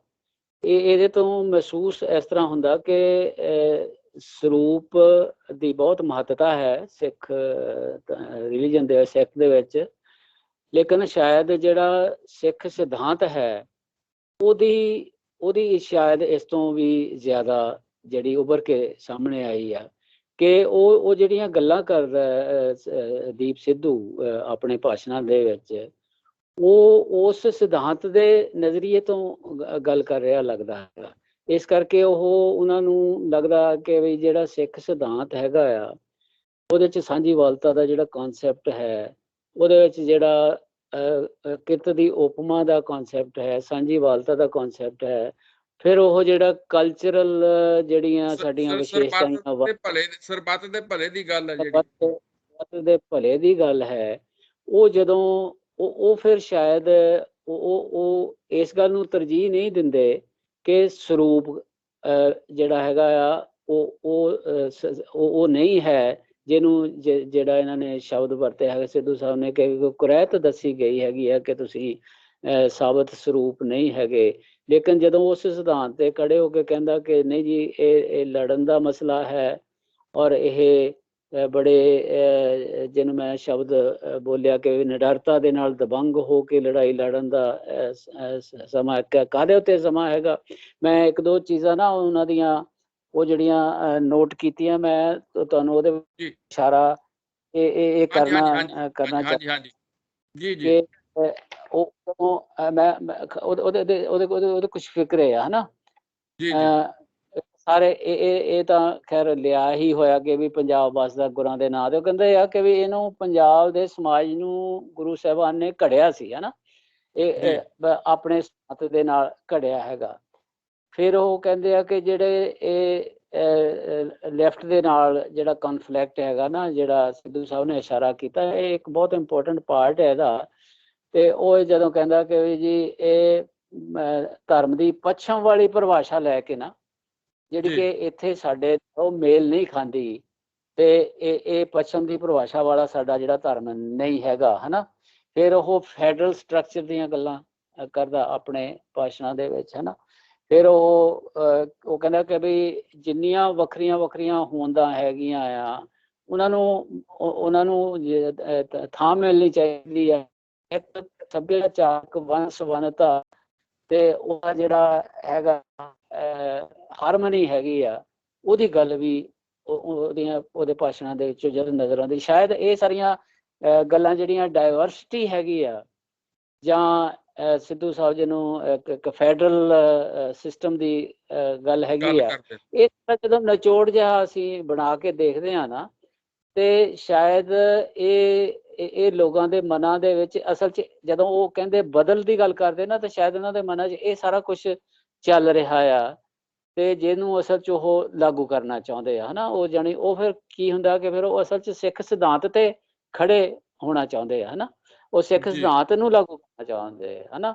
ਔਰ ਉਹਦੇ 'ਚ ਫਿਰ ਉਹਨਾਂ ਨੇ ਨਹੀਂ ਦੇਖਿਆ ਕਿ ਵੀ ਜਿਹੜਾ ਇਹ ਬੰਦਾ ਗੱਲਾਂ ਉਠਾ ਰਿਹਾ ਹੈਗਾ, ਉਹਦਾ ਸਰੂਪ ਕੀ ਆ ਹਨਾ, ਕਿ ਵੀ ਉਹਦੇ 'ਚ ਉਹਨੂੰ ਉਹ ਫਿਰ ਕੁਰੈਤ ਵਾਂਗ ਨਹੀਂ ਲੈ ਰਹੇ। ਇੱਕ ਖਾਸ ਗੱਲ ਜਿਹੜੀ ਨਾ ਵੀ ਇਹ ਇੱਕ ਸਾਡਾ ਜਿਹੜਾ ਜਦੋਂ ਕਹਿੰਦੇ ਕਿ ਅਸੀਂ ਇਸ਼ੂ ਬੇਸਡ ਲੜਾਈ ਲੜਨ ਦੀ ਬਜਾਏ ਜਿਹੜਾ ਇਹਨੂੰ ਸਮੁੱਚਤਾ 'ਚ ਲਈਏ, ਅਸੀਂ ਜੜ ਪਕੜੀਏ ਬਿਮਾਰੀ ਦੀ, ਉਹਦੀਆਂ ਜਿਹੜੀਆਂ ਅਲਾਮਤਾਂ ਨਾ ਪਕੜੀਏ। ਇਹ ਗੱਲਾਂ ਉਹਨਾਂ ਦੇ ਉਹ ਭਾਸ਼ਣਾਂ ਦੇ ਵਿੱਚ ਨਾ ਸਿੱਧੂ ਦੇ ਭਾਸ਼ਣਾਂ ਦੇ ਵਿੱਚ, ਜਿਹੜਾ ਦੀਪ ਸਿੱਧੂ ਦੇ, ਜਦੋਂ ਸੁਣਨ ਦੀ ਮੈਂ ਕੋਸ਼ਿਸ਼ ਕੀਤੀ ਵੀ ਆਖਿਰਕਾਰ ਹੋਇਆ ਕੀ ਆ, ਔਰ ਇਹ ਹੈਰਾਨੀਜਨਕ ਗੱਲ ਹੈਗੀ ਆ, ਔਰ ਉਹ ਕਿਸ ਹੱਦ ਤੱਕ ਪ੍ਰਭਾਵ ਕਿਆ ਹੋਇਆ। ਜਦੋਂ ਆਪਾਂ ਬਹੁਤ ਸਿੰਪਲੀ ਲਈ ਹੋਈ ਸੀ ਗੱਲ ਵੀ ਇੱਕ ਸਧਾਰਨ ਬੰਦਾ ਜਿਹੜਾ ਆ ਉਹ ਵੀ ਦੇਖ ਰਿਹਾ ਕਿ ਮੈਂ ਸਪੋਰਟ ਕਰਨਾ ਚਾਹੁੰਦਾ ਹੈ ਨਾ, ਕਿੱਥੇ ਕਰਾਂ, ਕਿੱਦਾਂ ਕਰਾਂ। ਤੇ ਸਿੱਧੂ ਸਾਹਿਬ ਨੇ ਕਿਹਾ ਵੀ ਮੇਰੇ ਬਹੁਤ ਨੇੜੇ ਦੇ ਰਿਸ਼ਤੇਦਾਰ ਜਿਹੜੇ ਆ ਨਾ, ਮੈਂ ਦੇਖਿਆ ਕਿ ਉਹ ਵੀ ਗਏ ਹੋਏ ਆ, ਹੈ ਨਾ।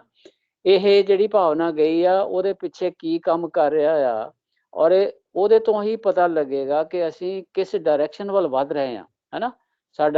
ਅਸੀਂ ਸੁਸਾਇਟੀ ਦੇ ਤੌਰ ਤੇ ਕਿਸ ਡਾਇਰੈਕਸ਼ਨ ਵੱਲ ਵੱਧ ਰਹੇ ਹਾਂ, ਤੇ ਇੱਕ ਸਮੁੱਚੇ ਤੌਰ ਤੇ ਉਹਦੇ ਪਿੱਛੇ ਭਾਵਨਾ ਤੇ ਇੱਛਾ ਜਿਹੜੀ ਨਾ ਉਹ ਕਿਹੜੀ ਕੰਮ ਕਰ ਰਹੀ ਆ। ਇਹ ਸਮਝਣ ਦੀ ਲੋੜ ਹੈਗੀ ਆ। ਜਿਹੜੇ ਬਹੁਤ ਸਾਰੇ ਵਿਦਵਾਨ ਜੋ ਕਿ ਇਹਦਾ ਦੱਸਣ ਕੀ ਹੈਗਾ ਹੈ, ਕੀ ਫਨੋਮਨਾ ਕੀ ਹੈ, ਵਰਤਾਰਾ ਕੀ ਹੈ ਇਹ।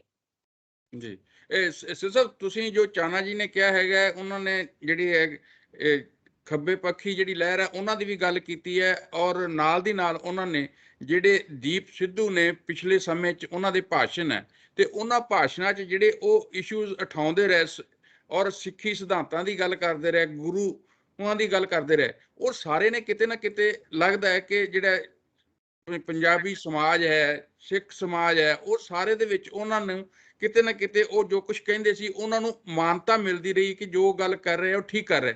ਤਾਂ ਜਿਹੜੀ ਗੱਲ ਚਾਨਾ ਜੀ ਨੇ ਕਹੀ ਹੈ ਕਿ ਉੱਥੇ ਫਿਰ ਉਹਨਾਂ ਨੇ ਜਿਹੜੇ ਪੰਜਾਬ ਦੇ ਲੋਕ ਸੀ ਜਾਂ ਸਿੱਖ ਭਾਈਚਾਰਾ ਸੀ, ਉਹਨਾਂ ਨੇ ਸਰੂਪ ਵੱਲ ਧਿਆਨ ਨਹੀਂ ਦਿੱਤਾ। ਉਹ ਜੋ ਗੱਲ ਕਹਿ ਰਹੇ ਸੀਗੇ, ਜਿਹੜੇ ਇਸ਼ੂਜ਼ ਦੀ ਗੱਲ ਕਰ ਰਹੇ ਸੀ, ਜਿਹੜੇ ਸਿਧਾਂਤਾਂ ਦੀ ਗੱਲ ਕਰ ਰਹੇ ਸੀ, ਉਹਨੂੰ ਉਹਨਾਂ ਨੇ ਉਸ ਭਾਵਨਾ 'ਚ ਲਿਆ ਜਿਸ ਭਾਵਨਾ 'ਚ ਦੀਪ ਸਿੱਧੂ ਗੱਲ ਕਰ ਰਿਹਾ ਸੀ। ਤੇ ਤੁਸੀਂ ਇਸ ਬਾਰੇ ਕਿਸ ਤਰ੍ਹਾਂ ਦੇਖ ਰਹੇ ਹੋ? ਦੇਖੋ, ਪਹਿਲੀ ਗੱਲ ਤਾਂ ਇਹ ਬਿਲਕੁਲ ਕਲੀਅਰ ਹੈ ਵੀ ਉਹ ਇਸ ਸਾਈਡ ਉੱਤੇ ਬੜਾ ਥੋੜਾ ਚਿਰ ਪਹਿਲਾਂ ਹੀ ਆਇਆ, ਕੋਈ ਬਹੁਤਾ ਕਲੀਅਰ ਨਹੀਂ ਸੀ ਸਿਧਾਂਤਾਂ ਬਾਰੇ। ਉਹ ਕਿਤਾਬਾਂ ਵੀ ਮੈਨੂੰ ਪਤਾ, ਜਿਵੇਂ ਹੁਣ ਆ ਕੇ ਤਾਜ਼ੀਆਂ ਪੜ੍ਹੀਆਂ, ਤਾਜ਼ੇ ਬੰਦਿਆਂ ਨਾਲ ਮੀਟਿੰਗਾਂ ਕੀਤੀਆਂ, ਤੇ ਚਲੋ ਇੱਕ ਇਉਂ ਲੱਗਦਾ ਸੀ ਉਹ ਆਪਦੇ ਸਿੱਖ ਸਿਧਾਂਤ ਦੇ ਵਿੱਚ ਜਾਂ ਸਿੱਖਾਂ ਦੇ ਸਿਆਸੀ ਲੈਵਲ ਦੀ ਜਿਹੜੀ ਤਾਂਘ ਹੈ, ਉਸ ਨੂੰ ਸਿਆਸੀ ਮੁਹਾਵਰਾ ਜਾਂ ਸਿਆਸੀ ਪ੍ਰਵਚਨ ਵਿੱਚ ਜਾਂ ਉਸ ਈਡੀਅਮ ਵਿੱਚ ਪੇਸ਼ ਕਰਨ ਦੀ ਉਹਦੇ 'ਚ ਇੰਨੀ ਥੋੜੀ ਘਣੀ ਹਜੇ ਕਪੈਸਿਟੀ ਆਈ ਸੀ, ਪੂਰੀ ਨਹੀਂ ਸੀ ਆਈ, ਕਿਉਂਕਿ ਪਰਪੱਕ ਨਹੀਂ ਸੀ ਹਜੇ ਤੱਕ ਉਹ। ਕਿਸ ਫਿਲਮ ਸਾਈਡ ਚੋਂ ਆਇਆ, ਉਦੋਂ ਪਹਿਲਾਂ ਥੋੜਾ ਦਿਨ ਪਹਿਲਾਂ ਗੁਰਦਾਸਪੁਰ ਦੇ ਵਿੱਚ ਉਹ ਇਲੈਕਸ਼ਨ ਦਾ ਇੰਚਾਰਜ ਸੀ, 1.5 ਸਾਲ, ਥੋੜਾ ਦੇਰ ਹੀ ਪਹਿਲਾਂ ਸੰਨੀ ਦਿਓਲ ਦੇ ਇਲੈਕਸ਼ਨ ਦਾ ਇੰਚਾਰਜ ਸੀ, ਸੰਨੀ ਦਿਓਲ ਦੇ ਇੱਥੋਂ ਤੱਕ ਰਿਹਾ। ਇਸ ਕਰਕੇ ਇਹਦੇ ਵਿੱਚ ਉਹ ਪਰਪੱਕ ਵਾਲੀ ਗੱਲ ਕੋਈ ਹੈ ਨਹੀਂ ਸੀ। ਇੱਕ ਜ਼ਰੂਰ ਸੀ ਵੀ ਉਸ ਦੇ ਵਿੱਚ ਇੱਕ ਆਰਟਿਸਟ ਹੋਣ ਕਰਕੇ ਇਹ ਜ਼ਰੂਰ ਕਪੈਸਿਟੀ ਸੀਗੀ, ਜਿਹੜੀ ਸਕ੍ਰਿਪਟ ਦਿੱਤੀ ਜਾਂਦੀ ਹੈ ਉਹਨੂੰ ਚੰਗੀ ਤਰ੍ਹਾਂ ਉਹ ਪੇਸ਼ ਕਰ ਸਕਦਾ। ਸਕ੍ਰਿਪਟ ਉਹ ਉਸ ਵੇਲੇ ਵੀ ਅਸੀਂ ਬਿਗਨਿੰਗ ਦੇ ਵਿੱਚ ਅਸੀਂ ਛੋਟਾ ਜਿਹਾ ਚੰਡੀਗੜ੍ਹ ਤੋਂ ਗਰੁੱਪ ਅਸੀਂ ਉਹਦੇ ਨਾਲ ਜੁੜੇ ਸੀਗੇ, ਉਹ ਸਾਡੇ ਨਾਲ ਜੁੜਿਆ ਸੀ, ਕਹਿ ਦਈਏ ਅਸੀਂ ਇਹ ਠੀਕ ਹੈ, ਕਿਉਂਕਿ ਪਹਿਲਾਂ ਆਇਆ, ਸਾਡੇ ਨਾਲ ਮੀਟਿੰਗਾਂ ਕੀਤੀਆਂ, ਪੰਜਾਬ ਸਮੱਸਿਆ ਨਾਲ ਕੀ ਹੈ, ਕਿਸ ਤਰ੍ਹਾਂ ਇਹ ਸਮਝਣ ਦੀ ਉਹਨੇ ਸਾਡੇ 1-2 ਵਾਰੀ ਕੋਸ਼ਿਸ਼ ਕੀਤੀ ਸਾਡੇ ਨਾਲ। ਤੇ ਅਸੀਂ ਵੀ, ਮੈਂ ਵੀ ਉਸ ਸ਼ੰਭੂ ਮੋਰਚੇ ਤੇ ਜਾ ਕੇ ਅਸੀਂ ਬੋਲ ਕੇ ਆਏ ਹਾਂ 2-3 ਵਾਰੀ ਮੈਂ ਗਿਆ। ਇੱਕ ਵਾਰ ਮੈਂ ਤੇ ਧਰਮਵੀਰ ਗਾਂਧੀ ਦੋਨੋਂ ਇਕੱਠੇ ਸਟੇਜ ਤੇ ਸੀ, ਇਹ ਵੀ ਹੋਇਆ ਪਹਿਲਾਂ। ਅੱਛਾ, ਇਹਦੇ ਵਿੱਚ ਅਸੀਂ ਸਾਰਾ ਕੁਝ ਸਮਝਣ ਦੀ ਕੋਸ਼ਿਸ਼ ਸੀ। ਸਾਡੀ ਜਿਹੜੀ ਪ੍ਰੋਬਲਮ ਸੀ, ਜਿਹੜੀ ਚਾਨਾ ਜੀ ਨੇ ਹਿੰਟ ਕੀਤਾ ਜਿਹਦੇ ਵੱਲ, ਲੈਫਟ ਦੀ ਜਿਹੜੀ ਸੀ ਉਹਨਾਂ ਦੀ, ਚਲੋ ਆਪਣੀ ਪਹੁੰਚ ਹੈ ਜਿਸ ਕਿਸਮ ਦੀ ਹੈ, ਮੈਂ ਉਹਦੇ ਤੇ ਸਿੱਧਾ ਕੋਈ ਨਹੀਂ ਨੁਕਤਾਚੀਨੀ ਕਰਨਾ ਚਾਹੁੰਦਾ। ਉਹਨਾਂ ਦੀ ਇਹ ਜਥੇਬੰਦੀ ਸੀ, ਜਿਹੜੇ ਕਿਸਾਨ ਮੋਰਚਾ ਸੀ, ਉਹਨਾਂ ਲਈ ਇੱਕ ਟ੍ਰੇਡ ਯੂਨੀਅਨ ਲੈਵਲ ਦਾ ਸੀ ਸਾਰਾ ਕੁਝ, ਇਕਨੋਮਿਕ ਮੰਗਾਂ ਲਈ ਸੀ। ਤੇ ਜਾਂ ਜਿਹਨੂੰ ਇੱਥੇ ਦੂਜੇ ਸਿੱਖ ਹਲਕਿਆਂ 'ਚ ਇਕਨੋਮਿਜ਼ਮ ਕਹਿ ਕੇ ਵੀ ਇਸ ਥੋੜਾ ਜਿਹਾ ਕ੍ਰਿਟੀਸਾਈਜ਼ ਹੁੰਦਾ, ਉਹ ਕੋਈ ਵੀ ਪੰਜਾਬ ਦੀ ਸਿਆਸੀ ਮੰਗ ਨੂੰ ਲੈ ਨਹੀਂ ਸੀ ਰਹੇ।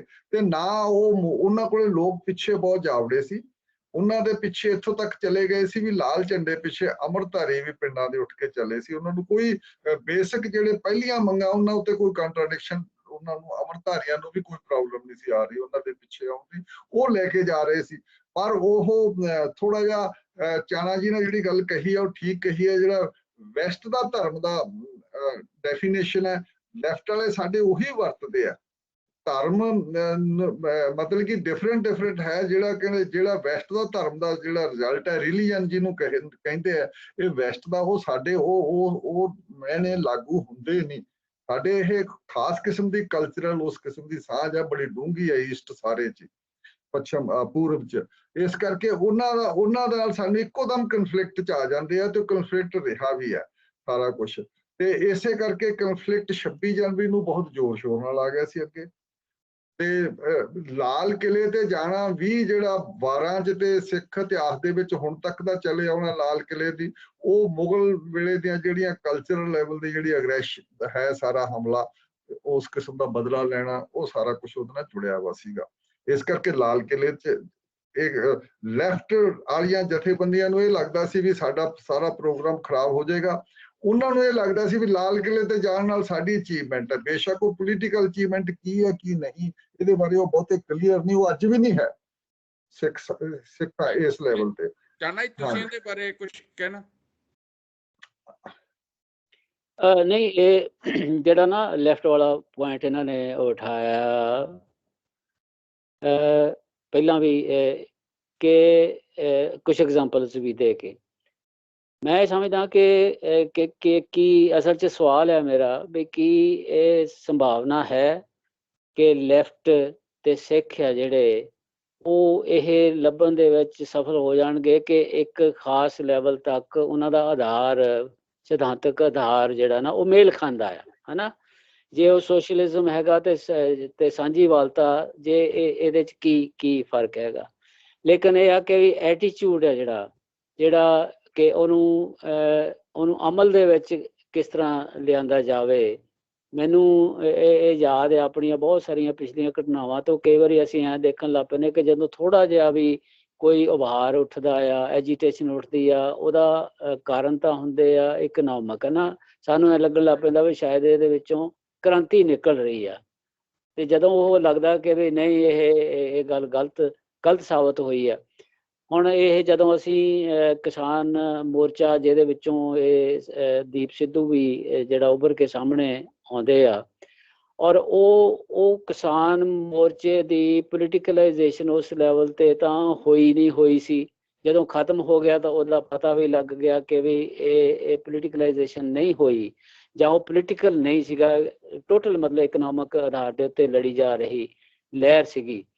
ਔਰ ਇਸ ਤਰ੍ਹਾਂ ਹੀ ਜਦੋਂ ਉਹ ਫਿਰ ਜੇ ਉਹਦੇ ਚੋਂ ਇਹ ਸਮਝ ਨਹੀਂ ਪੈਂਦੀ ਕਿ ਅਸਲ ਦੇ ਵਿੱਚ ਇੱਕ ਪੋਲੀਟੀਕਲ ਸਿਸਟਮ ਹੈ ਜਿਹੜਾ ਕਾਨੂੰਨ ਬਣਾਉਂਦਾ, ਜਾਂ ਉਹ ਕਾਨੂੰਨ ਨੂੰ ਬਦਲਣ ਦੇ ਲਈ ਕੀ ਪੋਲੀਟੀਕਲ ਸਿਸਟਮ ਵੀ ਬਦਲਣ ਦੀ ਜ਼ਰੂਰਤ ਹੈਗੀ ਆ।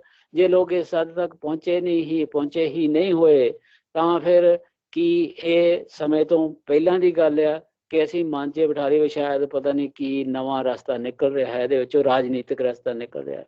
ਕਹਿਣ ਤੋਂ ਮੇਰਾ ਮਤਲਬ ਕਿ ਜਿਹੜਾ ਸਾਡੇ ਦੇਸ਼ ਦੀਆਂ ਹਕੀਕਤਾਂ ਹੈਗੀਆਂ, ਉਹਦੇ ਵਿੱਚੋਂ ਜਿਹੜੀ ਸਾਡੀ ਡਾਇਵਰਸਿਟੀ ਹੈਗੀ ਆ, ਜਾਂ ਸੱਭਿਆਚਾਰਕ ਵੰਨ-ਸੁਵੰਨਤਾ ਹੈ, ਜਾਂ ਜਿਹੜੇ ਆ ਪ੍ਰੋਪਰ ਅਧਿਕਾਰਾਂ ਦੀ ਗੱਲ ਹੈ, ਜਿਹੜੇ ਫਿਰ ਉੱਥੇ ਨਾਅਰੇ ਵੀ ਲੱਗਦੇ ਰਹੇ ਕਿ ਅਸੀਂ ਕਿਸ ਜਗ੍ਹਾ ਤੇ ਖੜੇ ਆ, ਤੇ ਜਾਨੀ ਸੂਬਿਆਂ ਨੂੰ ਵੱਧ ਅਧਿਕਾਰਾਂ ਦਾ ਮਸਲਾ ਹੈ।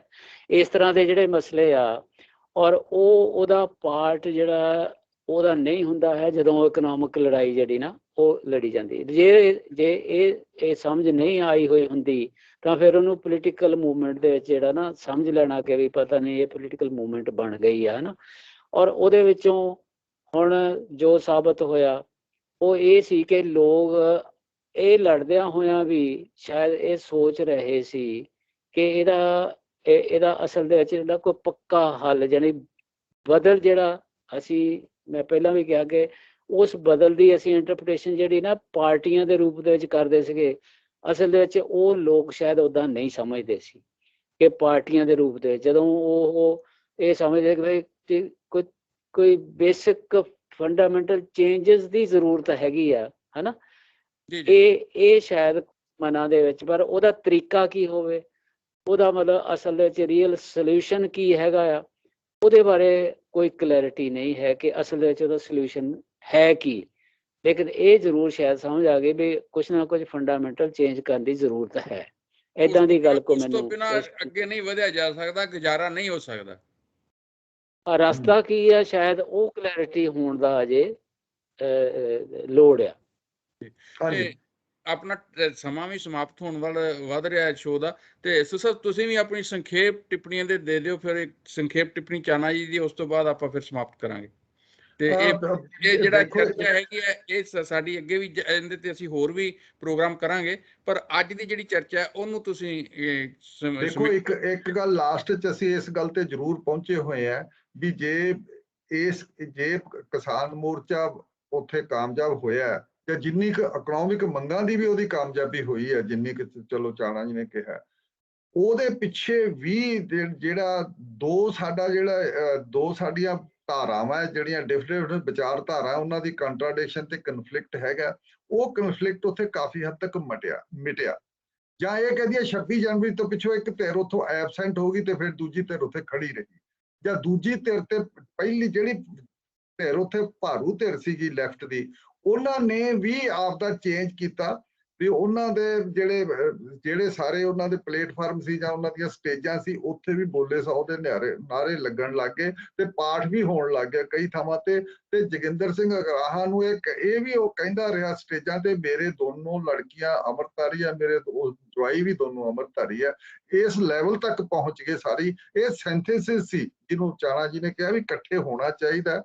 ਦੇਖੋ ਪੰਜਾਬ ਦੀਆਂ ਇਹ ਦੋ ਧਾਰਾਂ ਜਿੰਨਾ ਚਿਰ ਲੜਦੀਆਂ ਰਹਿਣਗੀਆਂ, ਇੱਥੇ ਪੰਜਾਬ ਦਾ ਕ੍ਰਾਈਸਿਸ ਤੇ ਪ੍ਰੋਬਲਮ ਬਣੀ ਰਹੇਗੀ। ਇਹ ਪਹਿਲਾਂ ਤੋਂ ਹੀ ਬਣੀ ਆਈ ਹੈ, ਇਹਦਾ ਫਾਇਦਾ ਦਿੱਲੀ ਲਵੇ ਕੋਈ ਹੋਰ ਲਵੇ, ਇਹ ਕ੍ਰਾਈਸਿਸ ਬਣਿਆ ਹੋਇਆ। ਇਹ ਬ੍ਰਿਜ ਅਪ ਹੋਣਾ ਚਾਹੀਦਾ, ਇਸ ਦਾ ਆਪਸ ਵਿੱਚ ਕੋਈ ਸੁਮੇਲ ਹੋਣਾ ਚਾਹੀਦਾ। ਕਮ ਸੇ ਕਮ ਜਿਹੜੀ ਤਿੱਖੀ ਸ਼ਾਰਪ ਕੰਟਰਾਡਿਕਸ਼ਨ ਹੈ, ਜਿਹਦੇ ਵਿੱਚੋਂ ਇੱਥੇ ਸੋਸ਼ਲ ਮੀਡੀਆ ਤੇ ਬੜਾ ਆਇਆ ਸੀ ਵੀ ਥੋਤੋਂ ਵੱਡਾ ਇਕੱਠ ਅਸੀਂ ਫਤਿਹਗੜ੍ਹ ਸਾਹਿਬ ਕਰਕੇ ਦਿਖਾਵਾਂਗੇ, ਤੇ ਅਸੀਂ ਕਰਕੇ ਦਿਖਾਇਆ, ਇਹ ਵੀ ਕਿਹਾ ਜਾਂਦਾ। ਤੇ ਉਹ ਕਿਉਂਕਿ ਲੈਫਟ ਵੱਲੋਂ ਵੀ ਇਸ ਕਿਸਮ ਦੇ ਚੈਲੰਜ ਆਏ ਸੀਗੇ ਵੀ ਤੁਸੀਂ ਆਪ ਦਾ ਇਕੱਠ ਕਰਕੇ ਦਿਖਾਓ, ਖਾਂ ਆਪ ਦਾ ਇਕੱਲਾ। ਇਹ ਜਿਹੜੇ ਆਪਸੀ ਦੀ ਕੰਟਰਾਡਿਕਸ਼ਨ ਜਿਹੜੀ 80ਵੇਂ ਤੋਂ ਖਾਸ ਕਰਕੇ ਤੇਜ਼ ਹੋਈ ਸੀ, ਉਹਨੂੰ ਘੱਟ ਕਰਨਾ ਚਾਹੀਦਾ, ਆਪਸੀ ਦੀ ਸੁਮੇਲ ਹੋਣਾ ਚਾਹੀਦਾ। ਪੰਜਾਬ ਦਾ ਜਿਹੜਾ ਆਪਸੀ ਦੀ ਮਸਲਾ ਜਿਹੜਾ ਹੱਲ ਹੋਣਾ ਸਿਆਸੀ ਲੈਵਲ ਤੇ, ਉਹ ਕੱਲੇ ਲੈਫਟ ਵਾਂਗੂ ਕੱਲਾ ਇਕਨੋਮਿਕ ਮੰਗਾਂ ਤੇ ਲੈ ਕੇ ਨਹੀਂ ਹੋਣਾ, ਤੇ ਇਹ ਸਿੱਖਾਂ ਵਾਂਗੂ ਕੱਲੇ ਪੋਲੀਟੀਕਲ ਮਸਲੇ ਉੱਤੇ ਲਈ ਜਾਣਾ, ਜਿਹੜੇ ਪੋਲਿਟਿਕਸ ਦੇ ਵੱਡੇ ਮਸਲੇ ਲਈ ਜਾਣਾ, ਉਹਨਾਂ ਨੂੰ ਵੀ ਥੋੜੇ ਜਿਹੇ ਆਰਥਿਕ ਮਸਲੇ ਲੈਣੇ ਪੈਣਗੇ। ਇਹਨਾਂ ਨੂੰ ਪੋਲੀਟੀਕਲ ਮਸਲੇ ਪੰਜਾਬ ਲੈਵਲ ਤੇ ਖੇਤਰੀ ਲੈਵਲ ਤੇ ਲੈਣੇ ਪੈਣਗੇ। ਇਹ ਦੋਨਾਂ ਨੂੰ ਆਪਸ ਵਿੱਚ ਕਰਨਾ ਪਊਗਾ ਥੋੜਾ, ਤੇ ਜੇ ਪੰਜਾਬ ਦਾ ਮਸਲਾ ਹੱਲ ਕਰਨਾ ਤੇ ਇਹ ਜਿਹੜੀ ਨਹੀਂ ਤਾਂ ਫਿਰ ਆ ਜਿਹੜੀ ਉਥਲ ਪੁਥਲ ਜਿਹੜਾ ਇਸ ਕਿਸਮ ਦਾ ਆਭਾਰ ਹੈ ਫਤਿਹਗੜ੍ਹ ਸਾਹਿਬ ਵਾਲਾ, ਇਹ ਕਾਫੀ ਸਿਗਨਲ ਦਿੰਦਾ ਵੀ ਇਸ ਨੂੰ ਕਿਸੇ ਵੇਲੇ ਵੀ ਕੋਈ ਵਿਰੋਧੀ, ਕਿਸੇ ਵੇਲੇ ਵੀ ਕੋਈ ਪੰਜਾਬ ਦਾ ਦੁਸ਼ਮਣ ਹੈ ਜਾਂ ਪੰਜਾਬ ਦੇ ਲਈ ਕੋਈ ਮਾੜਾ ਵਿਚਾਰ ਰੱਖਦਾ, ਇਹਨਾਂ ਨੂੰ ਕਿਸੇ ਵੇਲੇ ਵੀ ਬਦਲ ਕੇ ਵਾਇਲੈਂਸ ਵੱਲ ਲਿਜਾ ਸਕਦਾ। ਫਿਰ ਪੰਜਾਬ ਦੇ ਵਿੱਚ ਉਸ ਕਿਸਮ ਦਾ ਅਸਰ ਹੈ। ਇਸ ਕਰਕੇ ਜ਼ਰੂਰੀ ਹੈ ਦੋਨੋਂ ਹੀ ਧਿਰਾਂ ਸਮਝਣ ਆਪਦੀ ਗੱਲ ਨੂੰ, ਦੋਨੋਂ ਧਿਰਾਂ ਦੇ ਜਿਹੜੇ ਇੰਟੈਲੈਕਚੁਅਲ ਹੈ ਉਹ ਇਕੱਠੇ ਹੋਣ ਤੇ ਸਮਝਣ ਆਪਸ ਵਿੱਚ, ਕਿਉਂਕਿ ਸਾਰਿਆਂ ਦੇ ਜਿਹੜੇ ਪੁਰਾਣੇ ਏਜੰਡੇ ਆ, ਜਿਹੜੇ ਪੁਰਾਣੇ ਦੋਨੋਂ ਧਿਰਾਂ ਦੇ ਆਪਦੇ ਵੱਡੇ ਏਜੰਡੇ ਸਾਹਮਣੇ ਰੱਖਿਆ, ਉਹਨਾਂ ਏਜੰਡਿਆਂ ਦੇ ਵਿੱਚ ਕੁਛ ਨਾ ਕੁਛ ਤਬਦੀਲੀ ਕਰਨੀ ਪਊਗੀ ਤੇ ਸਾਂਝ ਲਿਆਉਣੀ ਪਊਗੀ।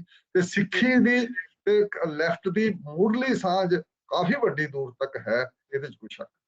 ਇਹ ਚਾਨਾ ਜਿਸ ਤਰ੍ਹਾਂ ਅਸਦ ਸਾਹਿਬ ਨੇ ਕਿਹਾ, ਔਰ ਅਸੀਂ ਦੇਖਦੇ ਹਾਂ ਕਿ ਪੰਜਾਬ 'ਚ ਜਿਹੜੀ ਬੇਚੈਨੀ ਹੈ ਉਹ ਵੱਖ-ਵੱਖ ਰੂਪਾਂ 'ਚ, ਚਾਹੇ ਉਹ ਸਿੱਖ ਭਾਈਚਾਰੇ ਵੱਲੋਂ ਜਿਸ ਤਰ੍ਹਾਂ ਪ੍ਰਗਟ ਕੀਤੀ ਜਾਂਦੀ ਹੈ, ਜਿਸ ਤਰ੍ਹਾਂ ਖੱਬੇ ਪੱਖੀ ਜਿਹੜੀਆਂ ਕਮਿਊਨਿਸਟ ਪਾਰਟੀਆਂ ਉਹਨਾਂ ਵੱਲੋਂ ਪ੍ਰਗਟ ਕੀਤੀ ਜਾਂਦੀ ਹੈ, ਪਰ ਇਹ ਤਾਂ ਜ਼ਰੂਰ ਹੈ ਕਿ ਪੰਜਾਬੀ ਸਮਾਜ ਦੇ ਵਿੱਚ ਕਿਤੇ ਨਾ ਕਿਤੇ ਬੇਚੈਨੀ ਜਿਹੜੀ ਹੈ ਉਹ ਪਈ ਹੈ, ਤੇ ਉਸ ਬੇਚੈਨੀ ਨੂੰ ਹੱਲ ਉਹਦੇ ਲਈ ਜਿਸ ਤਰ੍ਹਾਂ ਸਿੱਧੂ ਸਾਹਿਬ ਕਹਿੰਦੇ ਆ, ਔਰ ਕੀ ਤੁਸੀਂ ਸਮਝੋ ਕਿ ਇਸ ਪਾਸੇ ਨੂੰ ਗੱਲ ਅੱਗੇ ਵੱਧ ਸਕਦੀ ਹੈ? ਕਿਉਂਕਿ ਜਿਸ ਤਰ੍ਹਾਂ ਕਿਸਾਨ ਅੰਦੋਲਨ ਦੇ ਵਿੱਚ ਇਹ ਸਾਰਾ ਕੁਝ ਇਕੱਠੇ ਹੋ ਕੇ ਚੱਲਿਆ, ਔਰ ਇਹ ਗੱਲ ਸਮਝ ਆ ਗਈ ਕਿ ਅਸਲ 'ਚ ਸਾਡਾ ਦੁਸ਼ਮਣ ਕੌਣ ਹੈ, ਸਾਨੂੰ ਲੁੱਟ ਕੌਣ ਰਿਹਾ ਸਾਡਾ, ਤੇ ਜੋ ਅਸੀਂ ਕਸ਼ਟ ਭੋਗ ਰਹੇ ਹਾਂ ਉਹ ਕਿਸ ਦੇ ਕਾਰਨ ਭੋਗ ਰਹੇ ਹਾਂ, ਜਿਸ ਸਿਸਟਮ ਕਾਰਨ ਭੋਗ ਰਹੇ ਹਾਂ, ਤੇ ਕੀ ਉਹਦੇ 'ਚ ਪੰਜਾਬ ਦੇ ਖਿੱਤੇ ਦੇ ਵਿੱਚ ਇਸ ਗੱਲ ਦੇ ਉੱਤੇ ਕੋਈ ਇਸ ਤਰ੍ਹਾਂ ਦੀ ਸਮਝ ਬਣ ਸਕਦੀ ਹੈ?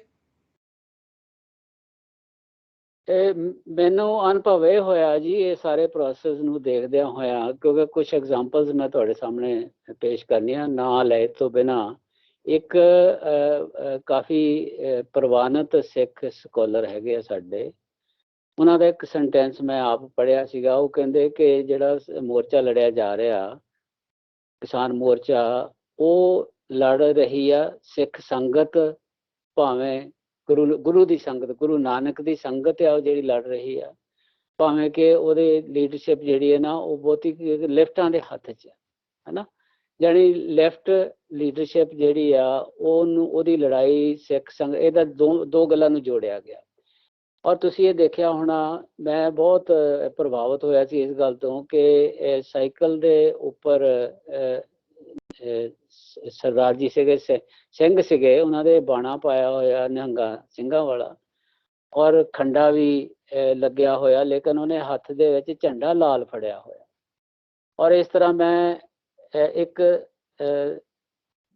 ਲੀਡਰ, ਕਮਿਊਨਿਸਟ ਲੀਡਰ ਹੈ ਜਿਹੜਾ, ਉਹ 4 ਵੀਲਰ ਲੈ ਕੇ ਜਾਂਦਾ ਆ ਇੱਥੋਂ ਸਰਹੰਦ, ਪਿਛਲੇ ਸਾਲ ਜਦੋਂ ਸਾਹਿਬਜ਼ਾਦਿਆਂ ਦਾ ਜਿਹੜਾ ਸ਼ਹੀਦੀ ਹਫ਼ਤੇ ਦੇ ਵਿੱਚ ਉੱਥੇ ਜਾਂਦਾ ਆ, ਉਹ ਦੋਵੇਂ ਪਾਸੇ ਲੱਗੇ ਹੋਈਆਂ ਫਲੈਕਸ ਲੱਗੀਆਂ ਹੋਈਆਂ, ਜਿਹਦੇ 'ਚ ਸਾਹਿਬਜ਼ਾਦਿਆਂ ਦੇ ਮਾਤਾ ਗੁਜਰੀ ਔਰ ਬੰਦਾ ਸਿੰਘ ਬਹਾਦਰ, ਗੁਰੂ ਦਾ ਬੰਦਾ ਬਹਾਦਰ ਜੀ, ਔਰ ਉਹ ਨਾਲ ਨਿਸ਼ਾਨ ਸਾਹਿਬ ਲਾਇਆ ਹੋਇਆ, ਨਾਲ ਲਾਲ ਝੰਡਾ ਲਾਇਆ ਹੋਇਆ। ਕਹਿਣਾ ਮੈਂ ਇਹ ਚਾਹੁੰਦਾ ਕਿ ਪ੍ਰੈਕਟਿਸ ਦੇ ਵਿੱਚ ਇੱਕ ਪ੍ਰੋਸੈਸ ਅਸਲ 'ਚ ਚੱਲ ਰਿਹਾ ਆ, ਔਰ ਪ੍ਰੋਸੈਸ ਇਹ ਚੱਲ ਰਿਹਾ ਆ, ਪਰ ਇਹ ਜਿਵੇਂ ਸਿੱਧੂ ਸਾਹਿਬ ਨੇ ਕਿਹਾ ਕਿ ਜਿਹੜੇ ਬੁੱਧੀਜੀਵੀ ਆ ਸਾਡੇ ਇੰਟੈਲੈਕਚੁਅਲ ਹੈਗੇ ਆ ਲੈਫਟ ਤੇ ਸਿੱਖ ਸਕਾਲਰ, ਉਹਨਾਂ ਨੂੰ ਸਾਂਝੇ ਤੌਰ ਤੇ ਬੈਠ ਕੇ ਜਾਣੀ ਸੋਚਣਾ ਚਾਹੀਦਾ। ਮੇਰਾ ਖਿਆਲ ਹੈ ਕਿ ਉਹਨਾਂ ਨੇ ਤਾਂ ਸ਼ਾਇਦ ਜੇ ਸੋਚਣਾ ਆ, ਹੇਠਲੇ ਲੈਵਲ ਤੇ ਇੱਕ ਕਿਰਿਆ ਚੱਲ ਰਹੀ ਜਿਹੜੀ ਨਾ ਉਹ ਨਜ਼ਰ ਆ ਰਹੀ ਆ ਕਿ ਹਾਂ ਕੋਈ ਇਹਨਾਂ ਦਾ ਇੱਕ ਸਾਂਝ ਹੈਗੀ ਆ।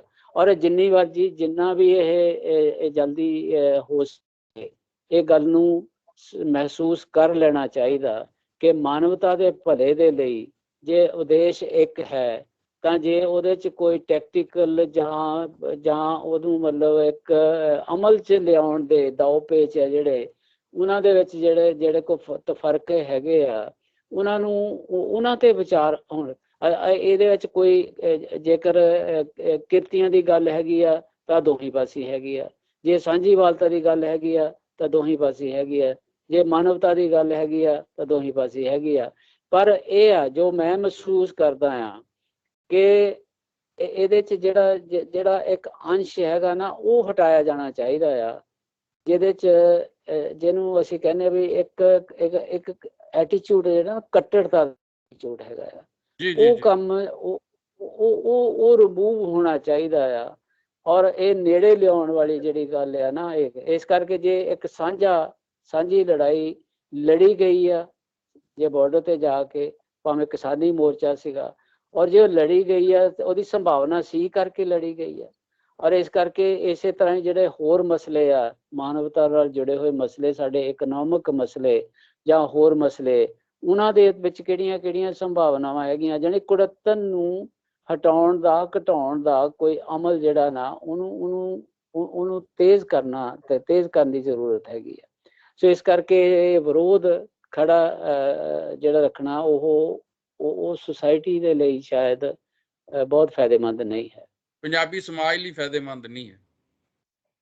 ਹਾਂ, ਸੁਸਾਇਟੀ ਲਈ।